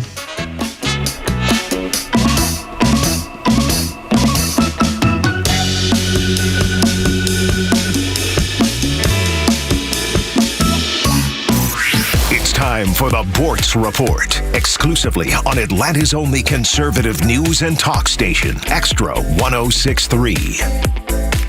Taking the easy way out with this one, stealing a column from John Hawkins, who in turn stole it from Wilford Riley. But it's fun, so let's go 25 crazy things that liberals believe. Number 1, people can literally choose to change their sex the same way they can choose which station they're going to watch on TV. Next, Americans should feel uniquely guilty over the nearly universal practice of slavery. This is like feeling as if you live in the worst nation on earth because there has been crime in your society before. And by the way, there's not one person listening to me right now that's not descended from slaves. So you're not that special. Next, simultaneously, left-wingers believe that there shouldn't be billionaires, but at the same time, They believe that billionaires should pay for all social welfare programs. Next, liberals believe that women get paid less than men for the same work. Of course, if that were really true, all female companies would dominate because they would have cheaper workforces that produce just as much as any other company. Liberals believe that they're the tolerant, compassionate good guys on the right side of history, and they prove it by accusing regular people who disagree with them of being Nazis, calling for violence, and publicly celebrating the deaths of their political enemies. And let me squeeze this one in there. Liberals want things like health care to be run cheaply and efficiently, so to keep the country happy, liberals need to put the government in charge of these things. That's why everybody prefers to deal with the post office and the DMV instead of private corporations like Walmart and Amazon. Wait, are we describing liberals or fat white women? Well, anyway, Neil Bortz, Extra 106.3. Bullet points. I'm Eben Brown. The new year is coming, and so are some new rules and laws about firearms, especially in states where gun control is on the agenda. Illinois' new law, coming on the books on January 1st, is one that could seriously impact families. The Illinois Safe Gun Storage Act requires firearms in the home be locked up when minors, even older teens, are present in the home, unless the owner of the firearm is carrying it on their person, again within their home.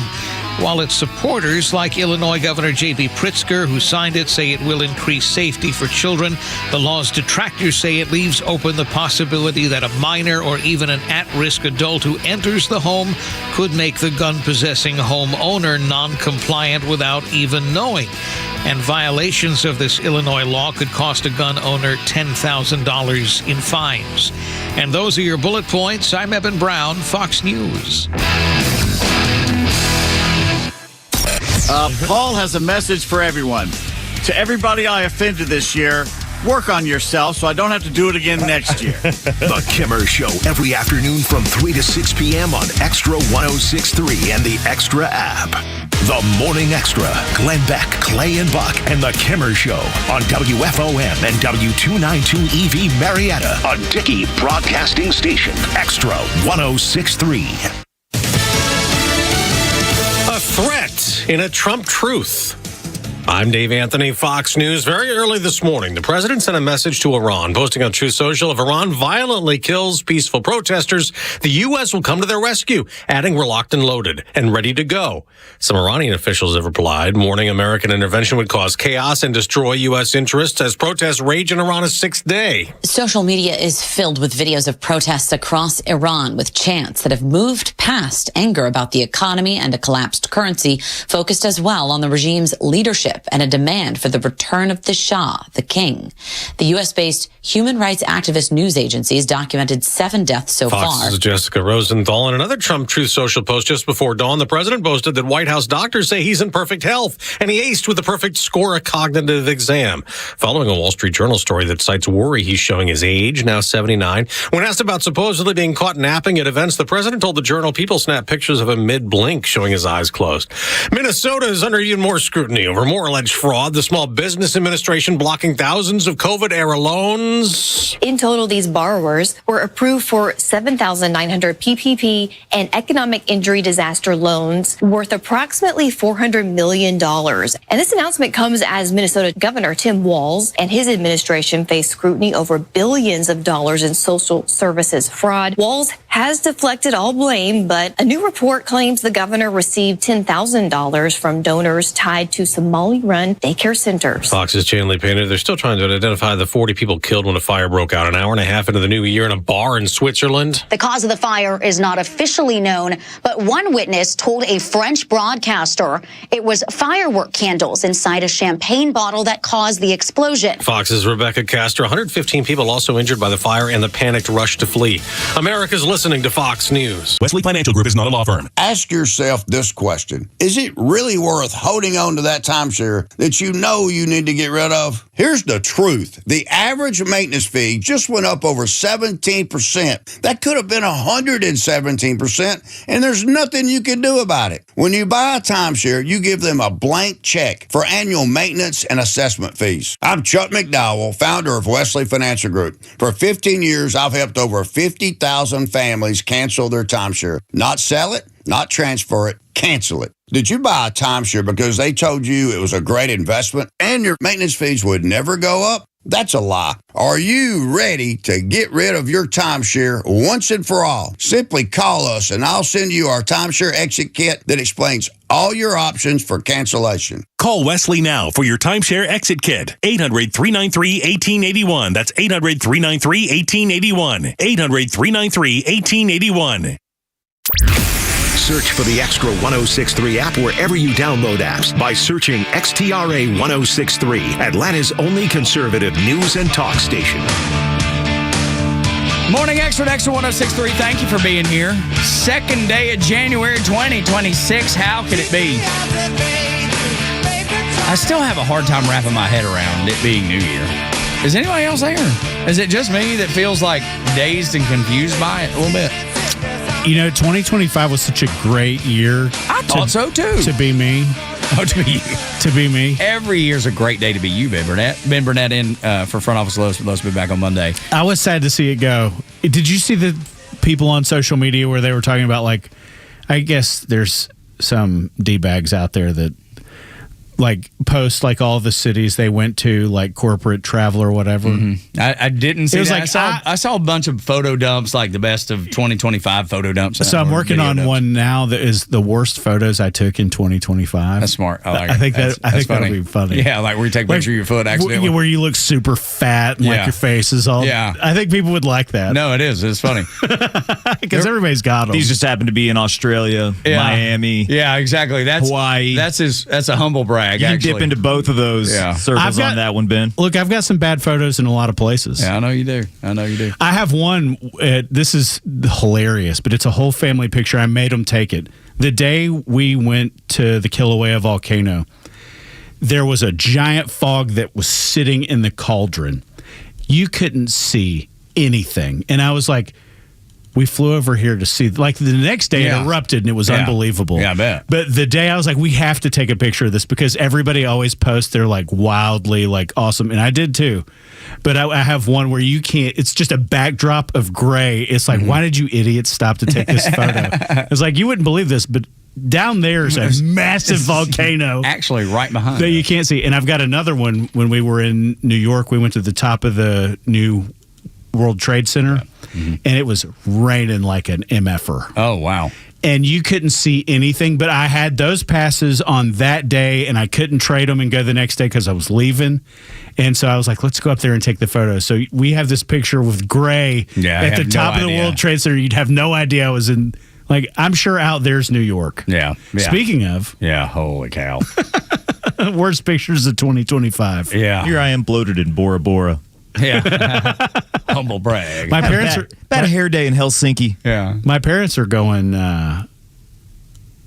to Bora Bora in April. Wow. Nice. They're retired, man. They live the life. No kidding. Retired Marine. God bless him for his service. Man, I'm working today because I couldn't give up. Like, a lot of people are using this as a vacation day. No, dude. I needed to save the days. There's no pressure on January 2nd. It's me. I'll carry the load, Tug. Thank you, buddy. I appreciate you. That's why I love Ben. He's always there for you. I'm humble. Yeah, and humble. Very, very. One of the most humble people I've ever met, for sure. No, but we've got some huge trips planned to Augusta. Not to the Masters. I was like, we're going to the not nice part on the not nice day. That's right. Exactly. Because my youngest. You going to go to the Hooters at Washington Road? I heard it shut closed. down. Yes. The one that John Daly was always at. That's wrong. No, it's terrible. And I mean, Hooters food was awful forever. Bite your tongue. Yeah. Sorry. I didn't mean to downplay it. But well, what did they do? Did the National buy it? No. I think it just went out. Let's open it up for a week in April. Dude, how is Augusta, Georgia not the nicest city in the state with the Masters there and the money that it wields and the power that it wields. I don't know, but it's not. I know, yeah. No, that's right. You're 100% right. And I just can't figure it out. Do you think they ever get it right? Do you think they ever pull it off where the Masters like finally gets the foothold after all these years and has some sort of influence or sway in that city? They have an incredible influence and sway on whatever they want to do in that city. And I think they happen to just behind closed doors to be like, y'all can keep this awful. City council, you guys do whatever you want. We're buying that, and we're going to rezone it to parking lot. Yeah. And they're like, okay. Yeah, y'all can keep being corrupt here and there, doing whatever. I don't even know. I'm just making that up. I don't know. For sure incompetent, right? Incompetent, without a doubt. Because they have the ability with the jewel that is the Masters and Augusta National. Yeah, because the Republicans are in Columbia County, which is the county next door. Which is in South Carolina, right? No, that's North Augusta, which is also Republican. Yes, that's right. And very nice. There's a theme here. And very nice. Yep. Yeah, we've not been, but my son has been. He's like, dude, that's where I always go, is over there. And walk the little boardwalk area. Riverwalk, yeah. There's a hotel. Next time you go stay over there on that side. Yeah, well. How close is it to the ball field? 20 minutes from me. Nah, maybe not then. Yeah, I know. It's just far enough. You can go stay in the crappy part of town, and the Somerville area is the really nice part of Augusta. It's where all the old houses are. It's really nice there. Jacob lives over there. It's a weird thing. The crazy part about Augusta that you never see coming are the gypsies. I've not run into them. I asked Jacob about it. About the gypsies? Yes, I would. Do they have little things like little symbols they play on their fingers? It's a weird. Just ask. Who knows? He'll know. Yeah. Okay. You'll be back tomorrow being like, "Did you know there's gypsies in Augusta?" Yeah, and he'll be like, "Yes, I did. As a matter of fact, Daddy, I see them right down there on Washington Road all the time." Anyway, doing crappy work everywhere. Yeah, I'm telling you, swindling. It's just so. Is it? Am I the only one that's blown away by Augusta not being really nice when it could be? Am I the only one? Dude, there's not a lot of like. Is Macon that nice? No. It's getting better. Is Columbus that nice? It's actually getting better. The waterfront's awesome. Yeah. When you go to that game, that's one. But they're nothing. None of them are really worth writing home about. Yeah. There's what do you like? Everybody loves to talk this agriculture game in the South. Of like, it's a giant industry. It hadn't done a lot for the people who live down there. Yeah, I know. Yeah, that's the thing. I just always expected it to be much more than it is. And maybe one day. Who knows? Morning Xtra and Xtra 106.3. You got craziness going on in New York City. New York about to get what they asked for and get what they voted for. And at some point, I hope they put their foot down because do you think, and this is completely off and random thought. Oh, this will be fun. Do you think that this goes so badly that New York has some sort of turn to the right at all? That this is going to be so detrimental?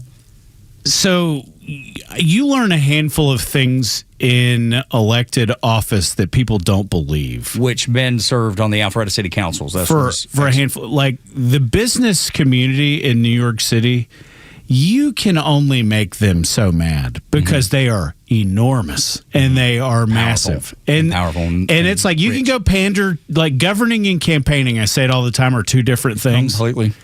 And I think that he knows some of that. But I don't think he does, dude. He's gonna find out real quick that he's not the boss. Yeah, I think he'll find out real quick. I don't think he knows. When Jamie Dimon, the CEO of JP Morgan Chase, decides that he doesn't like something, he's going to let him know. He doesn't like something already. There's not a chance Jamie Dimon thinks this is a good experiment. No, I mean, I agree. He's definitely I assume he's a Cuomo voter. Yeah. But Jamie Dimon is not a Republican. No, I know that. You know, he's been plenty critical of a lot of things, but sure.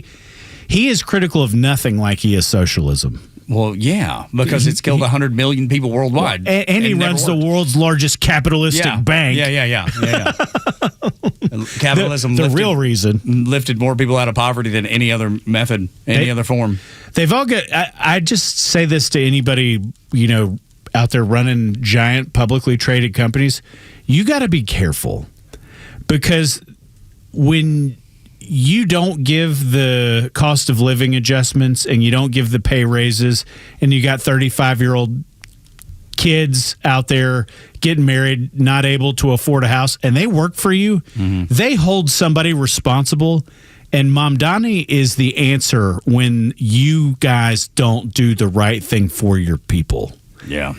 And that is a delicate balance, but you got to make money for shareholders, and you got to make sure that the people who work underneath you are not the wildly distant second priority. They can be the second priority. I saw this this comedian, and he was talking about socialism. He was like, socialism sounds great. He was like, it's everybody that votes for it. He was like, they're going to be in until it's their turn. Oh yeah, it's politics. Then, and he was like, wait. He was like, you going to take it from me to get? He was like, F that. I worked hard for this. It's like I was a Democrat until I got my first paycheck. It's that kind of. It was a really funny bit, and I'm not doing it any justice, but that's where we are, and it kind of leads me into this conversation about Marco Rubio. I'm going to play a cut that he was talking about. And it kind of goes along with Mamdani being an Islamist. Listen. Ultimately, all radical Islamic movements in the world identify the West writ large, but the United States in particular, as the greatest evil on the earth. And every chance they have, the notion that somehow radical Islam would be comfortable with simply controlling some province in Iraq or Syria is just not borne out by history. Radical Islam has shown that their desire is not simply to occupy one part of the world and be happy with their own little caliphate. They want to expand. It's revolutionary in its nature. It seeks to expand and control more territories and more people. And radical Islam has designs openly on the West, on the United States, on Europe. We've seen that progress there as well. And they are prepared to conduct acts of terrorism. In the case of Iran, nation-state actions, assassinations, murders, you name it, whatever it takes for them to gain their influence and ultimately their domination of different cultures and societies. That's a clear and imminent threat to the world and to the broader West, but especially to the United States, who they identify as the chief source of evil on the planet. Okay, the reason why they hate the Kingdom of Saudi Arabia, the leadership of the UAE, of Bahrain, is because they've allowed the United States to partner with them. That's why they hate them. They consider them infidels for it. They hate Israel. But they also hate America. And they hate anywhere in the world that we have influence. They seek to attack it, including here in the homeland. If you look at the domestic terrorists, at the attacks that have happened here domestically, the overwhelming majority of them have been inspired by radical Islamic viewpoints. And that includes the shooting in the Pulse nightclub in Orlando, Florida. That includes the Saudi pilot in Pensacola, my home state, 2 attacks. Yeah, all that's true. There's not a big difference in radical Islam and Islam. Maybe none. Not even maybe. None. Look, I'm not going to go that far, but I can't sort them out. Fair enough. So I'm not going to, do I believe... I do believe... I had neighbors that were Muslim, and they were wonderful people. Right.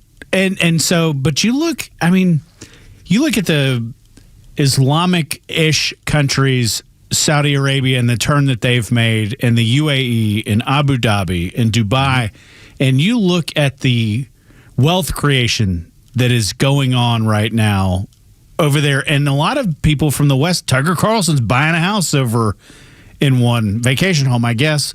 But when you look at the people going that way, those countries don't deal with that here, and America doesn't have the balls to sit there and say it. That's right. That's right. The UAE foreign minister, we played it 1 million times when he said 7 years ago, there will be more terrorists coming from Europe and the United States than the Middle East in the near future.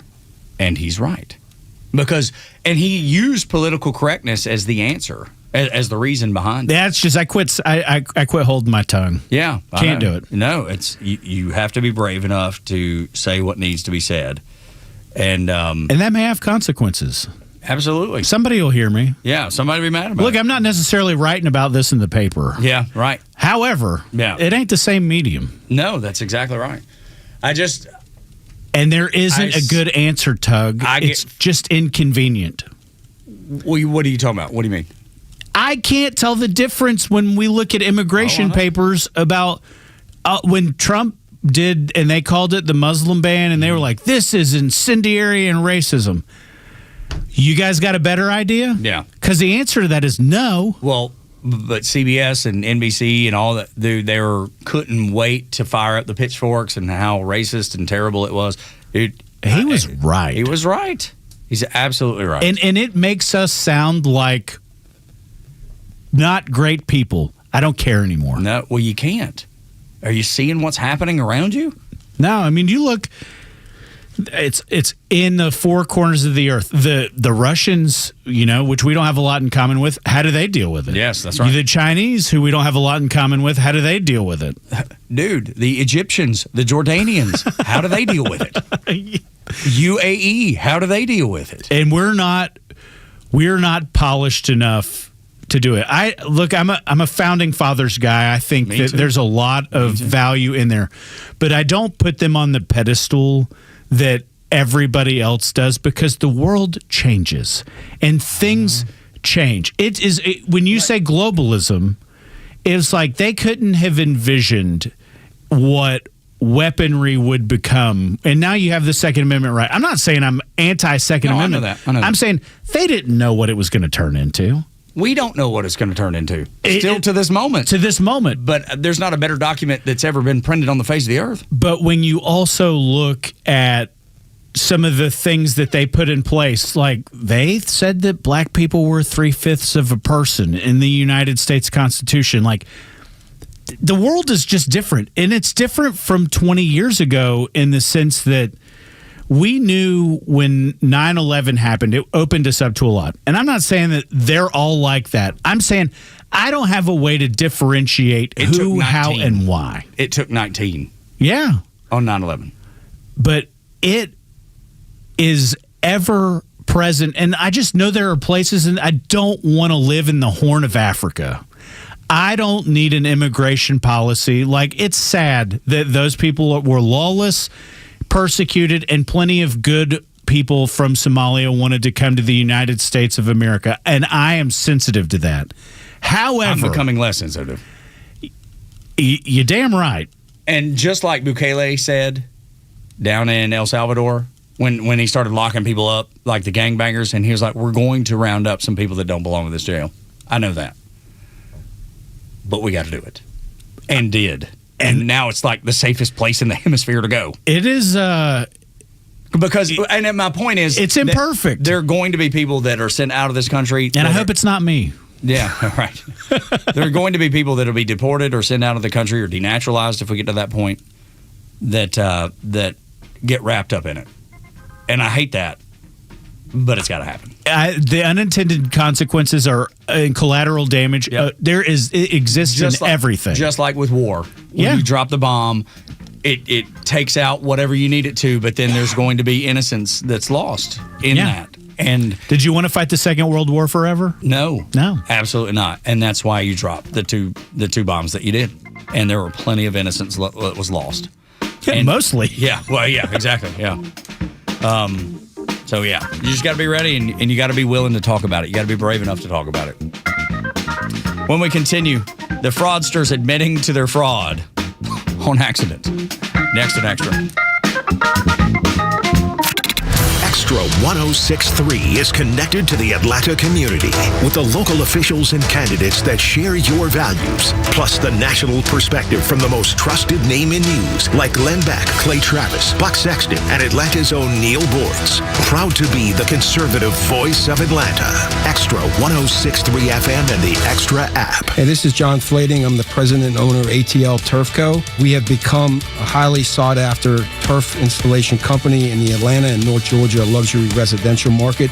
Big reason for that is our installers are ATL Turf Co. employees. We do not outsource labor. They are trained to be experts in the turf installation process, drainage, grading. Just go to atlturfco.com to schedule an appointment. How about a simple New Year's resolution? One that even I was able to achieve. Reverse the clock on hair loss with Advanced Hair's simple one-day FUE treatment. You're going to feel more confident and more youthful when you witness your own natural hair growing into places that have been balding or thinning for years. I'm surprised and relieved every time I look into that mirror, and you need to know what it feels like. And now, from Advanced Hair's simple one-day treatment to their highly experienced team, they are the team that I personally recommend and trust in hair restoration. Did I mention your new hair is guaranteed to grow and can grow for life? How about celebrate this new year with a fuller head of hair and get a free consultation, $250 off and 250 free hair grafts. Call 872-217-HAIR. Again, that's 872-217-HAIR. Discover what meeting your resolution could look like with the before and after pictures at advancehair.com. Ain't nothing beats the cozy comfort of a warm fireplace on a cool Georgia night. Tug here for Chimney Solutions. But before you light that fire, make sure the chimney's clean, safe, and ready with my friends at Chimney Solutions. Did you know that a dirty and damaged chimney could lead to dangerous carbon monoxide leaks or even chimney fires? Don't take that chance. Chimney Solutions certified technicians use state-of-the-art equipment to ensure your home and family are protected. Chimney Solutions, keeping Georgia homes safe, warm, and beautiful for over 25 years. I'm Ashley DeVorkin with the Fox Celebrity Profile with Dave Franco, Ariana Greenblatt, and Justice Smith of the magic-filled franchise continuation Now You See Me, Now You Don't. This time, the Four Horsemen unite with a new generation of illusionists for a global mission to stop a corrupt diamond heiress. I want to talk movie magic. What was the first movie that you saw that made you think, oh my goodness, how are they doing that? That is movie magic. The first that comes to mind for me is when I saw Jurassic Park in theaters. That's a good one. I remember watching Fight Club and being blown away. Yes. Just like realizing like you can do that in movies. You can be this weird and like be this kind of irreverence and crazy. I feel like Wizard of Oz was like one of the first movies I feel like ever to have so much magic in it, to do something so ahead of its time. Yeah, that movie obviously was crazy, but you look at the visuals and the colors and everything, it's pretty magical. Ashley DeVorkin, Fox News. The Dean's List with Janice Dean.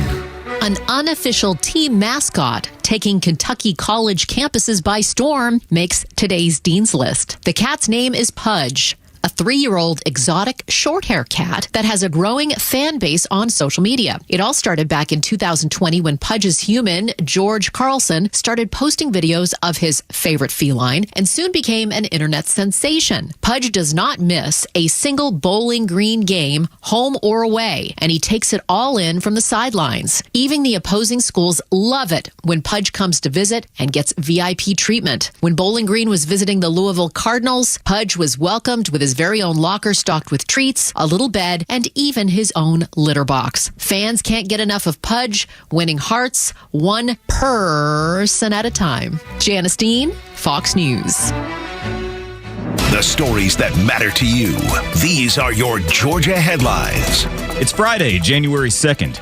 Several new Georgia laws are now in effect for 2026, including a lower state income tax rate and new consumer protections for things like HVAC warranties and lawsuit funding. Drivers will also notice changes, with car dealers now allowed to issue temporary electronic license plates instead of paper tags. Other updates tweak tax court rules and require third-party litigation financing companies to register with the state.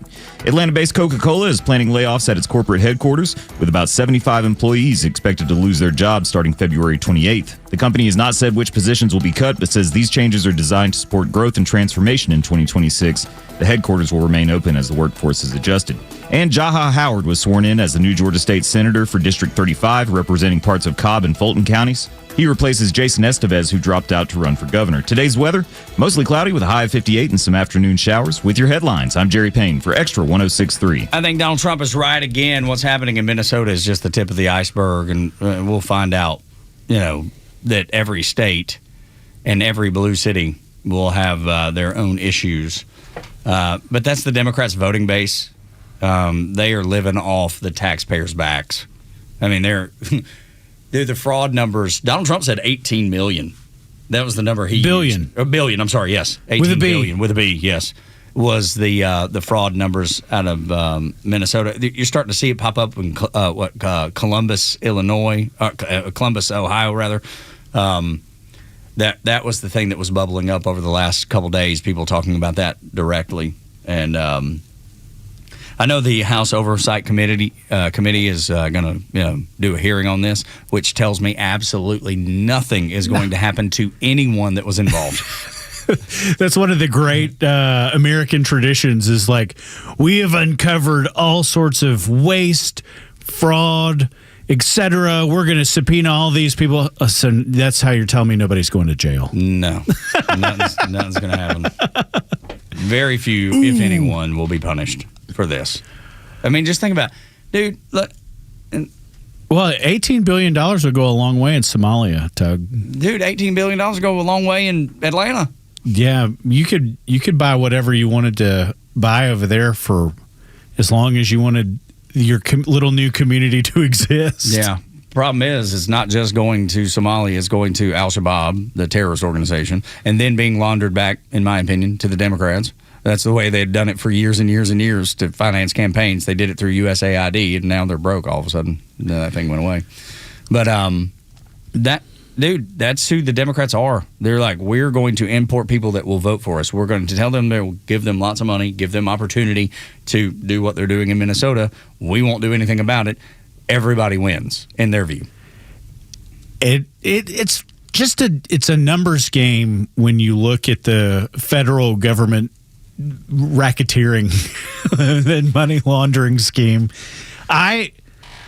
You really wonder, and this is the part that was said, if Trump had a mistake, it was, and it's not a mistake in the sense of like what he did was the wrong thing, but when he put Elon Musk over the Department of Government Efficiency, Democrats should have been in favor of codifying that congressionally.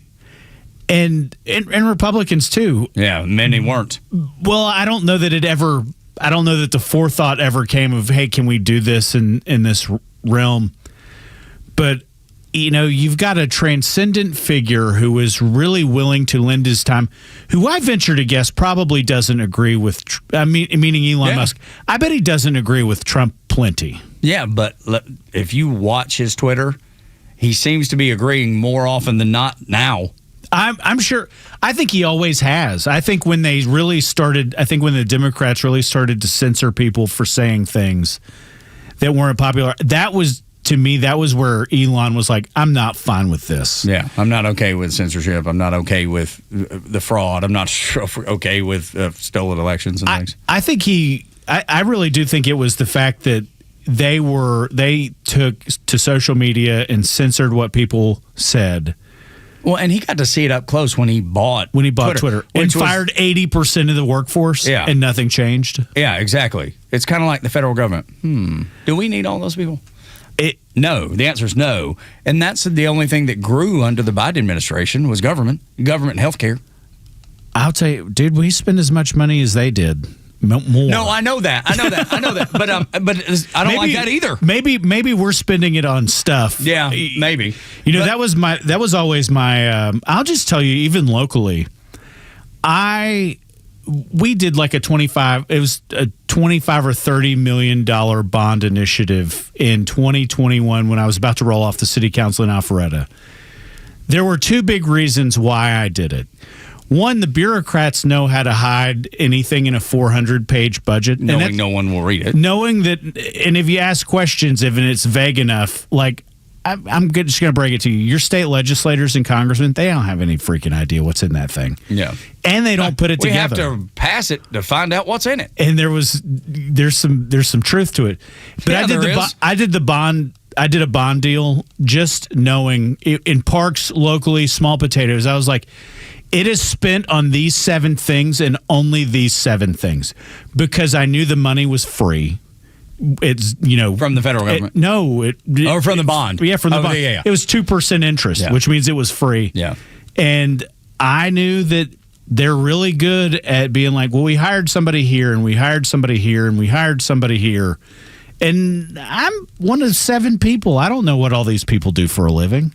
I'm not saying that they're not necessary. I'm positive they're not all necessary. They're definitely not all necessary. I'm very pro people who clean up parks, fix slides. Me too. Yeah. And pave potholes. Yes, dude, working with your hands that's a great skill to have, especially now. But I know between 450 or 500 people, they ain't all doing that. Yeah, that's right.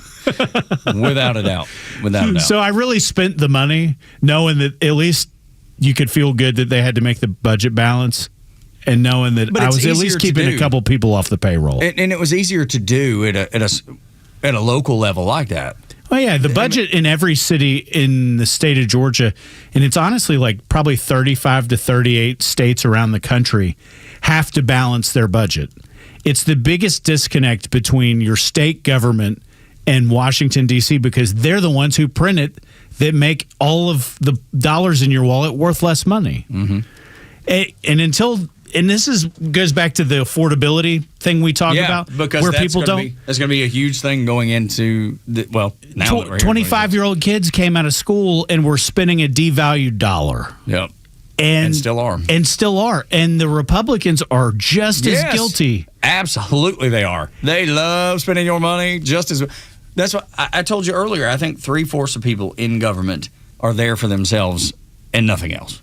I believe that's the number, 3/4.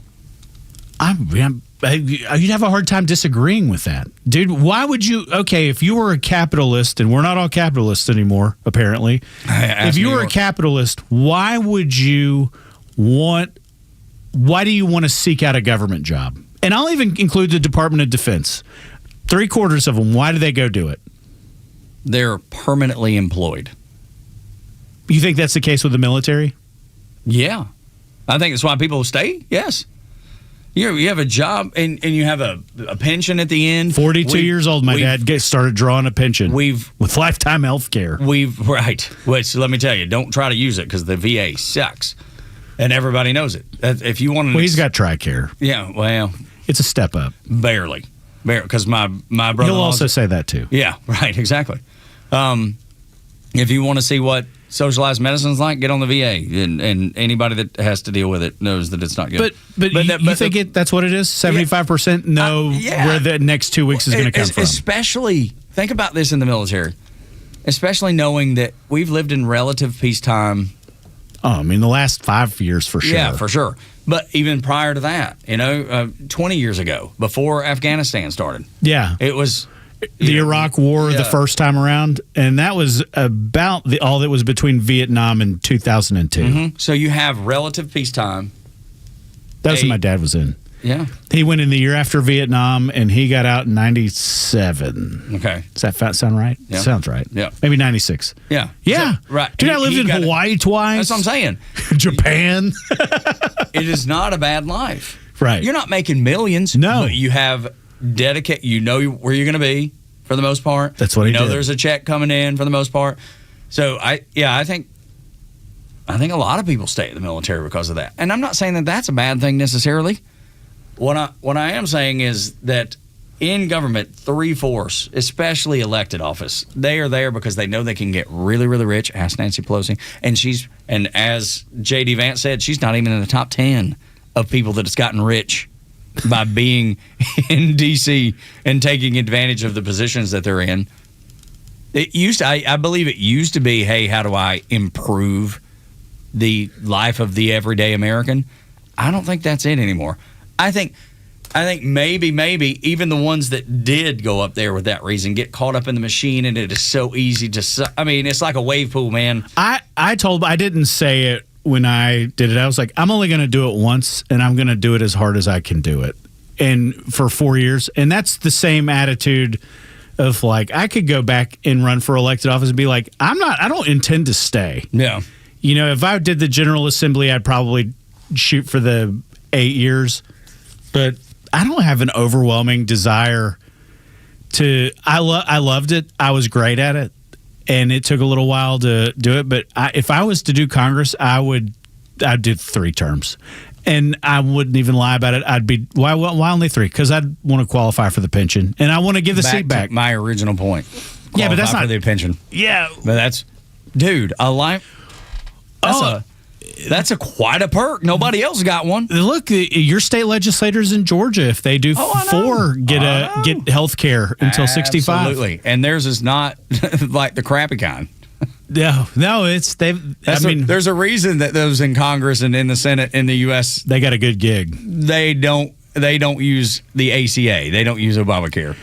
And I think you have to get to a place where you force them. And I think... Yeah, you have to be able to... You have to live under the conditions that you set for everybody else. I would love to do it for a handful of terms. I don't have any desire to do any of them longer than probably 6 years. I just don't. Yeah, it would be... I don't have any desire to be up there. And maybe I shouldn't complain about it because I'm not willing to do it. But I just think it's such a cesspool and I have no love or respect for it in the people that are doing it. I think the country is amazing, and I think it's amazing in spite of that. Yeah, no, me too. Which is even more impressive. Well, yeah, it is. That's such a great point. In spite of the just crap. That's why DC puts out. Well, it's not just there. It's really like we're good at hating on California. Dude, Silicon Valley, the people that live there, it is like nowhere else on earth. And it's not that, they moved there because that was the collection of brain trust. Yeah, sure. Yeah, this is where it all was. And man, it is just to see what has come out of there. Like, that is successful in spite of California. Yeah. And continuing to grow in spite of. But that's why they're leaving, though. Yeah. That's why they're going to Texas and places like that. Do you ever listen to the Georgia politicians say Georgia's the best place to live, work, and raise a family? Yeah. Who are they selling this to? Anybody that'll listen. And I love it here. I'm not leaving. If I was starting a business that was on that scale, it wouldn't be here. Yeah, it'd be in Texas or Florida. Yeah. You know why? There's all kinds of great... Well, Florida's blood red. Yeah. That's the reason for Florida. And they still are... And while everybody's kind of wavering on Trump, they ain't wavering on Ron DeSantis. No, they are not. And I love DeSantis. He was a missed opportunity for America. He was. Yep. Agreed. But... that might make people... No, I'd stand by it. But I still think he has a chance. Oh, I hope so. I think he's still got a chance to be at the federal level. I don't know that he's the messenger. I think he's every bit the leader. No question about it. I agree with that 100%. Dude, his leadership is... I mean, all you have to do is look at Florida, and his leadership is rock solid. When he took on Disney, that's when I was in. That's when I knew Ron DeSantis was a guy that I could stand behind. Dude, he took... in his own backyard, the biggest entity, and said, I don't care what you want. Here's what we're doing. He had a lot of... what's interesting is that Republicans who pay attention still remember that. They were part of those lawsuits he lost. Oh, I know. But it didn't matter. It didn't matter. And I think it was worth the task. And that, to me, is like... He's like... Because it was about a self-governing district. Yeah, and to be honest with you, I think he filed the lawsuit knowing he was going to lose. Oh, sure. But I believe that too. Yeah, but that's a mark of a smart politician. Absolutely, dude. It was worth it. He won in the court of public opinion. He won. He didn't win in the courtroom, but he won everywhere else. He stuck it to ESPN and Mickey Mouse. You can't find a bigger corporate villain than those two. No, you're right. You're right. And I say that to you, Greg Sankey. Right. SEC. Y'all ruining things. He did ruin it. Dude, him and the Big Ten. All of them, man. He ruined, I think, Greg Sankey, when you have a Mount Rushmore of people who ruined college athletics, his ass might not be first. It's for sure in the top three. It's on the top four. Well, I'm saying whoever the fourth one is, we don't know, but we know he's one of the top three. I love it. When we continue on Xtra 106.3, we'll get to that fraud being bad and an athlete who never spent $1 of the money that they made in the NFL. This is a fascinating story.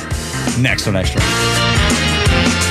The latest sports news, powered by 680 The Fan, and driven to Xtra listeners by RBM of Atlanta in Sandy Springs, Atlanta's Mercedes-Benz connection since 1964. Here are your sports headlines for Friday, January 2nd.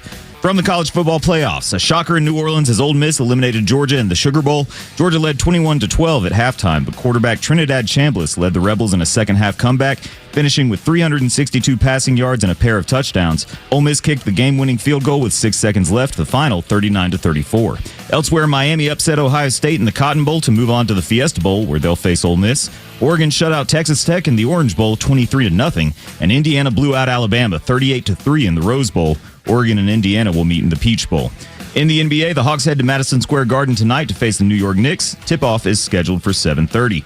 With your sports headlines, I'm Jerry Payne for Xtra 106.3. Braves country, pack your bags. It's time to hit the road. Join Braves Vacations for the ultimate fan getaway in 2026. 2 epic trips, 2 legendary ballparks, and 1 unforgettable adventure. Cheer on the Braves at the Great American Ballpark in Cincinnati and enjoy a trip to Churchill Downs. Or feel the roar of Yankee Stadium in the Big Apple. Each travel package is loaded with unique experiences, special activities, and hand-picked accommodations. Don't just watch baseball, live it. Head to Braves.com/vacations to lock in your spot today. Fox Facts. You hear a lot about New Year's resolutions this week, but the concept has been around for a long time. It actually goes back 4,000 years to ancient Babylon, and it has nothing to do with losing weight or quitting smoking. Each year in mid-March, during a festival called Akitu, Babylonians made promises to their gods to repay debts and return borrowed farming equipment. Keeping those promises was believed to earn divine favor for the year ahead. Centuries later, the tradition reemerged in ancient Rome, when citizens made yearly pledges to Janus, the two-faced god of beginnings, who could look to both the past and the future. January is named after him. By the Middle Ages, knights renewed their vows of chivalry each new year by touching a live peacock, a ritual called the Peacock Vow. Today's resolutions aren't nearly as dramatic, but the spirit's the same. A chance to reset, rethink habits, and make a promise that lasts. Matt Murphy, Fox News. Fox on Film. I'm Michelle Polino. What do you want? The ghost shirt. Americana is streaming on Starz. The film stars Sydney Sweeney, Halsey, and Paul Walter Hauser. It follows local outsiders and outcasts in a small South Dakota town whose lives violently intertwine after a rare artifact falls onto the black market. Do I know you? In theaters, The Dutchman, set on a New York subway. It centers on an encounter between a man and woman who match wits in a sexualized game of cat and mouse that leads to a violent conclusion. Also in theaters, We Bury the Dead. After a catastrophic military disaster, the dead don't just rise, they hunt. The military insists they're harmless. But when Ava, played by Daisy Ridley, enters a quarantine zone searching for her missing husband, she discovers a horrifying truth. The undead are growing more violent and more dangerous by the hour. That's Fox on Film on Fox News. Fox on Football. I'm Joe Morgan. The final week of the NFL's regular season has arrived, and there's quite a bit to be decided. On Saturday, NFL fans will be treated to a doubleheader with massive implications. The Panthers and Buccaneers face off at 4:30 Eastern with the NFC South title on the line. It's pretty simple for the Panthers. Win, and they're in. But it's more complicated for Tampa Bay. Even if the Bucs walk out of Raymond James Stadium with a victory, they'll need some help on Sunday. Tampa Bay needs Atlanta to lose or tie New Orleans in order to win the division, or the Bucs are done for the year. At 8 Eastern, the Seahawks and 49ers will play for the NFC West crown and the top seed in the conference. On Sunday, the final game of the regular season decides the AFC North. The Ravens will be in Pittsburgh to take on Aaron Rodgers and the Steelers on Sunday Night Football, with the winner making the postseason and the loser done for the year. Joe Morgan, Fox News. Fox on Tech. President Donald Trump has signed an executive order that blocks individual states from enforcing their own regulations around artificial intelligence in order to create a single national standard. The things that have come out of AI in terms of medical and cancer research and things, we're way ahead of what we ever thought we'd be just from the infancy of AI. David Sachs, Trump's AI and crypto czar, wants the U.S. to continue its dominance in the AI space to keep ahead of China. He wants regulation codified in Washington, not with 50 state legislatures, which he called confusing and not helpful for startups. Sachs spoke on Mornings with Maria. We need to have a single national standard, one standard for AI, so that the most onerous states, the most draconian ones, can't hold you up. Many Democrats say this executive order was written by Silicon Valley, home to the tech industry. With Fox on Tech, Lucas Tomlinson, Fox News. Stream Clay Travis and Buck Sexton, Glenn Beck, Fox News, and even NASCAR on Sundays, anywhere on the Extra 106.3 app. Download the app now and get 24/7 access to the live stream, the latest news, and everything you need to know about Atlanta's only conservative talk station. Download the Extra 106.3 app for Apple or Android and check out even more great original content at thepodcastpark.com. Second Los until 10. Los back on Monday. Ben Burnett, so gracious to come in and sit in with me as we crank up January 2nd. I mean, Friday. It's really, you were smart to not burn the vacation day. Yeah. At 4:30 this morning, I was questioning that. Yeah. But yes, I feel that way. And I felt that way prior to. Especially after such a letdown of a football game. No, dude. With them dogs. Heartbroken. Them dogs is hell. What's another? Silver Britches? Hunker down. God bless. It's so annoying. How about them dogs? How about them dogs? Yeah. It's this always coming from an Alabama fan. Oh, got our ass beat bad yesterday. But I'll tell you this. No Alabama fan thought, I bet we're going to win the national championship this year. I can promise you that. Oh, yeah. Yeah. No. Yeah. I saw that Florida State game week 1. I was like, well. And then what Florida State turned out to be? Ooh. That loss didnn't get better. No, it did not. It did not. No, dude. But tip of the hat to Ole Miss and the preparation and out coaching, out playing. 3 plays come to mind, and it was, I think, third quarter. You had Trinidad Chambliss, who is a baller. Who's a ball player, which we already knew that. I think that was well established. But he had 3 plays where he escaped the Georgia defense and made what was going to be or could have been a loss, but a tremendous loss, like 30 or 40 yards. He's running near the end zone and finds the open man 3 times, and that was the difference in the game. I went to bed at halftime fully expecting to wake up and read the headlines of, I just didn't want to watch y'all get another one. Yeah. I went to bed because I was like, knowing what I know now, I wish I had stayed up to enjoy it. To enjoy it a little bit. Yes. That's good. Especially it's you're a legit fan. Oh yeah, man, I think so. I spend a lot of my time with people around the Georgia General Assembly with my show, and there is so much hollow gestured UGA new money fandom. Because they know to say it. Yeah, and I'm like, they're like the dude on the they're like the dude on the Allstate commercial. Circle, go. You know, where he gets it all wrong, and the lady's got their cup, and she's like, "Oh my god." I'm not, but that's the fan that jumped on the bandwagon. It's something about living here and watching, and there's some women in the past that it's not y'all's fault as a collective group, but there's a couple of y'all I don't wish anything for. That's so funny. And I'm petty. Oh, I know you are. And I'm not. I know you are. That's one thing I'm certain of. Just because I look like I'm over it, I'm over it. But don't think I go to bed. You know Dave Portnoy and his champagne bottles? Yep. When karma finally finds one of his enemies? Yeah. I got him too. Dude, I love it. I don't have any of that. I really don't. Oh, I do. I don't have any of it. I go to sleep at night and never think about it again. I don't. But that's the thing. Like, I love. I was asked the other day, are you more of a Braves fan or a Bulldogs fan? And my wife says like Bulldogs. Really? For sure. Yeah. That's what she said about me. It's more of a toss up, I think, for me. But she's certain that's it. But I don't live and die. Like, if Georgia loses, it's college football. I know they did not play this. It doesn't look like they played the second half that Ole Miss played. Ooh, no, definitely not. Ole Miss came out ready. Yeah. They came out ready to play. Georgia in the third. Don't you know? They looked like they had anchors tied to their feet. I could see the Golding halftime message. It was like, no, I just know that he said, they only say you guys are worth a crap because of the guy who willingly left you. Yeah, that's right. Why not us?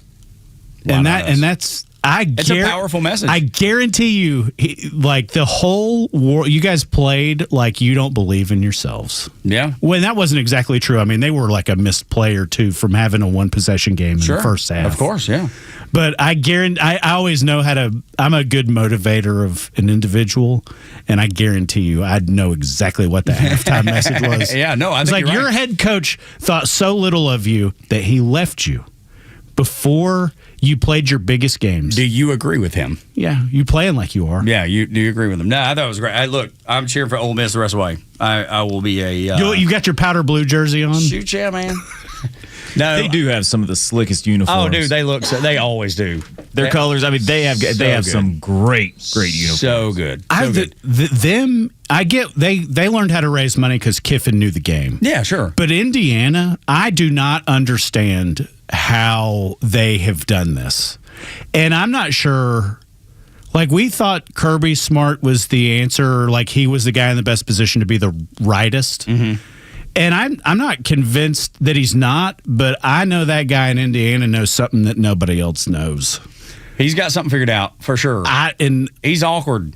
Oh, but after what? Look, Alabama is not a legendary football team, but there's. What do you mean they're not? They're not in 2025. They're not. Definitely not. You know.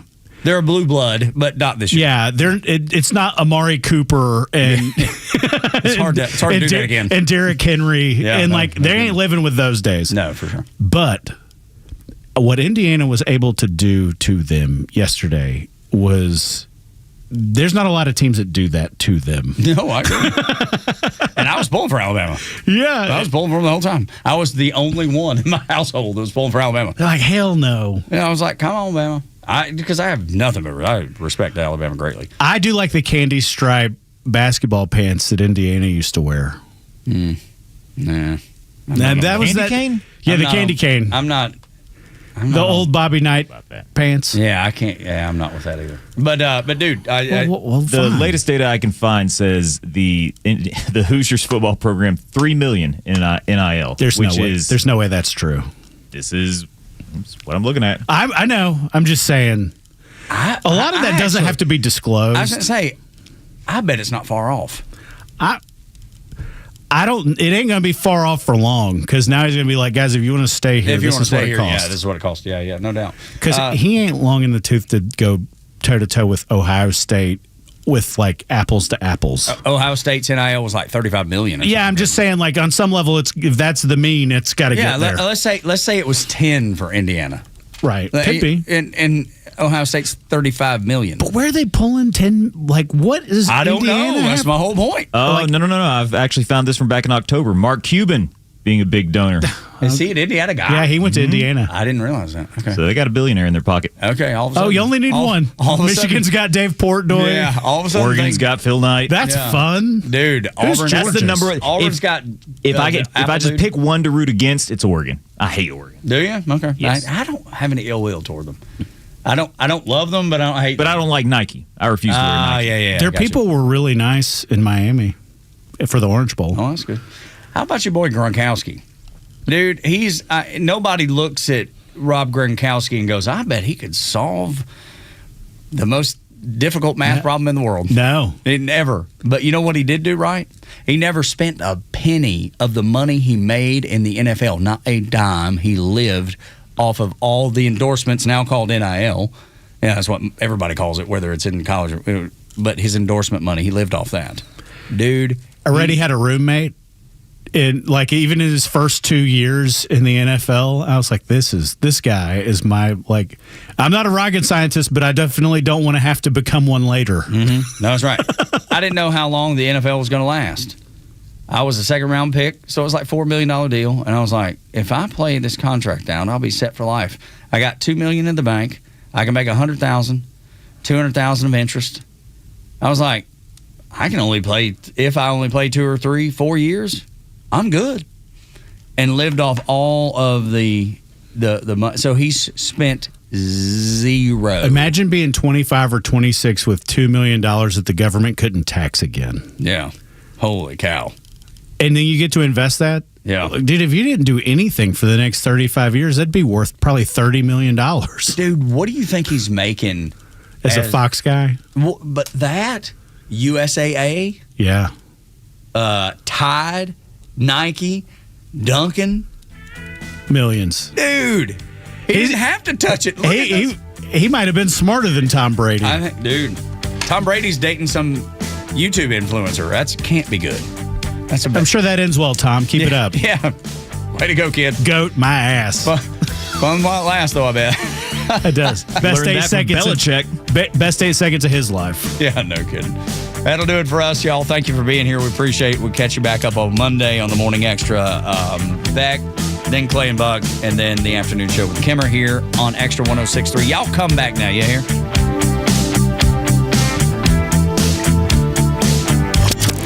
Support the advertisers and partners that share your values.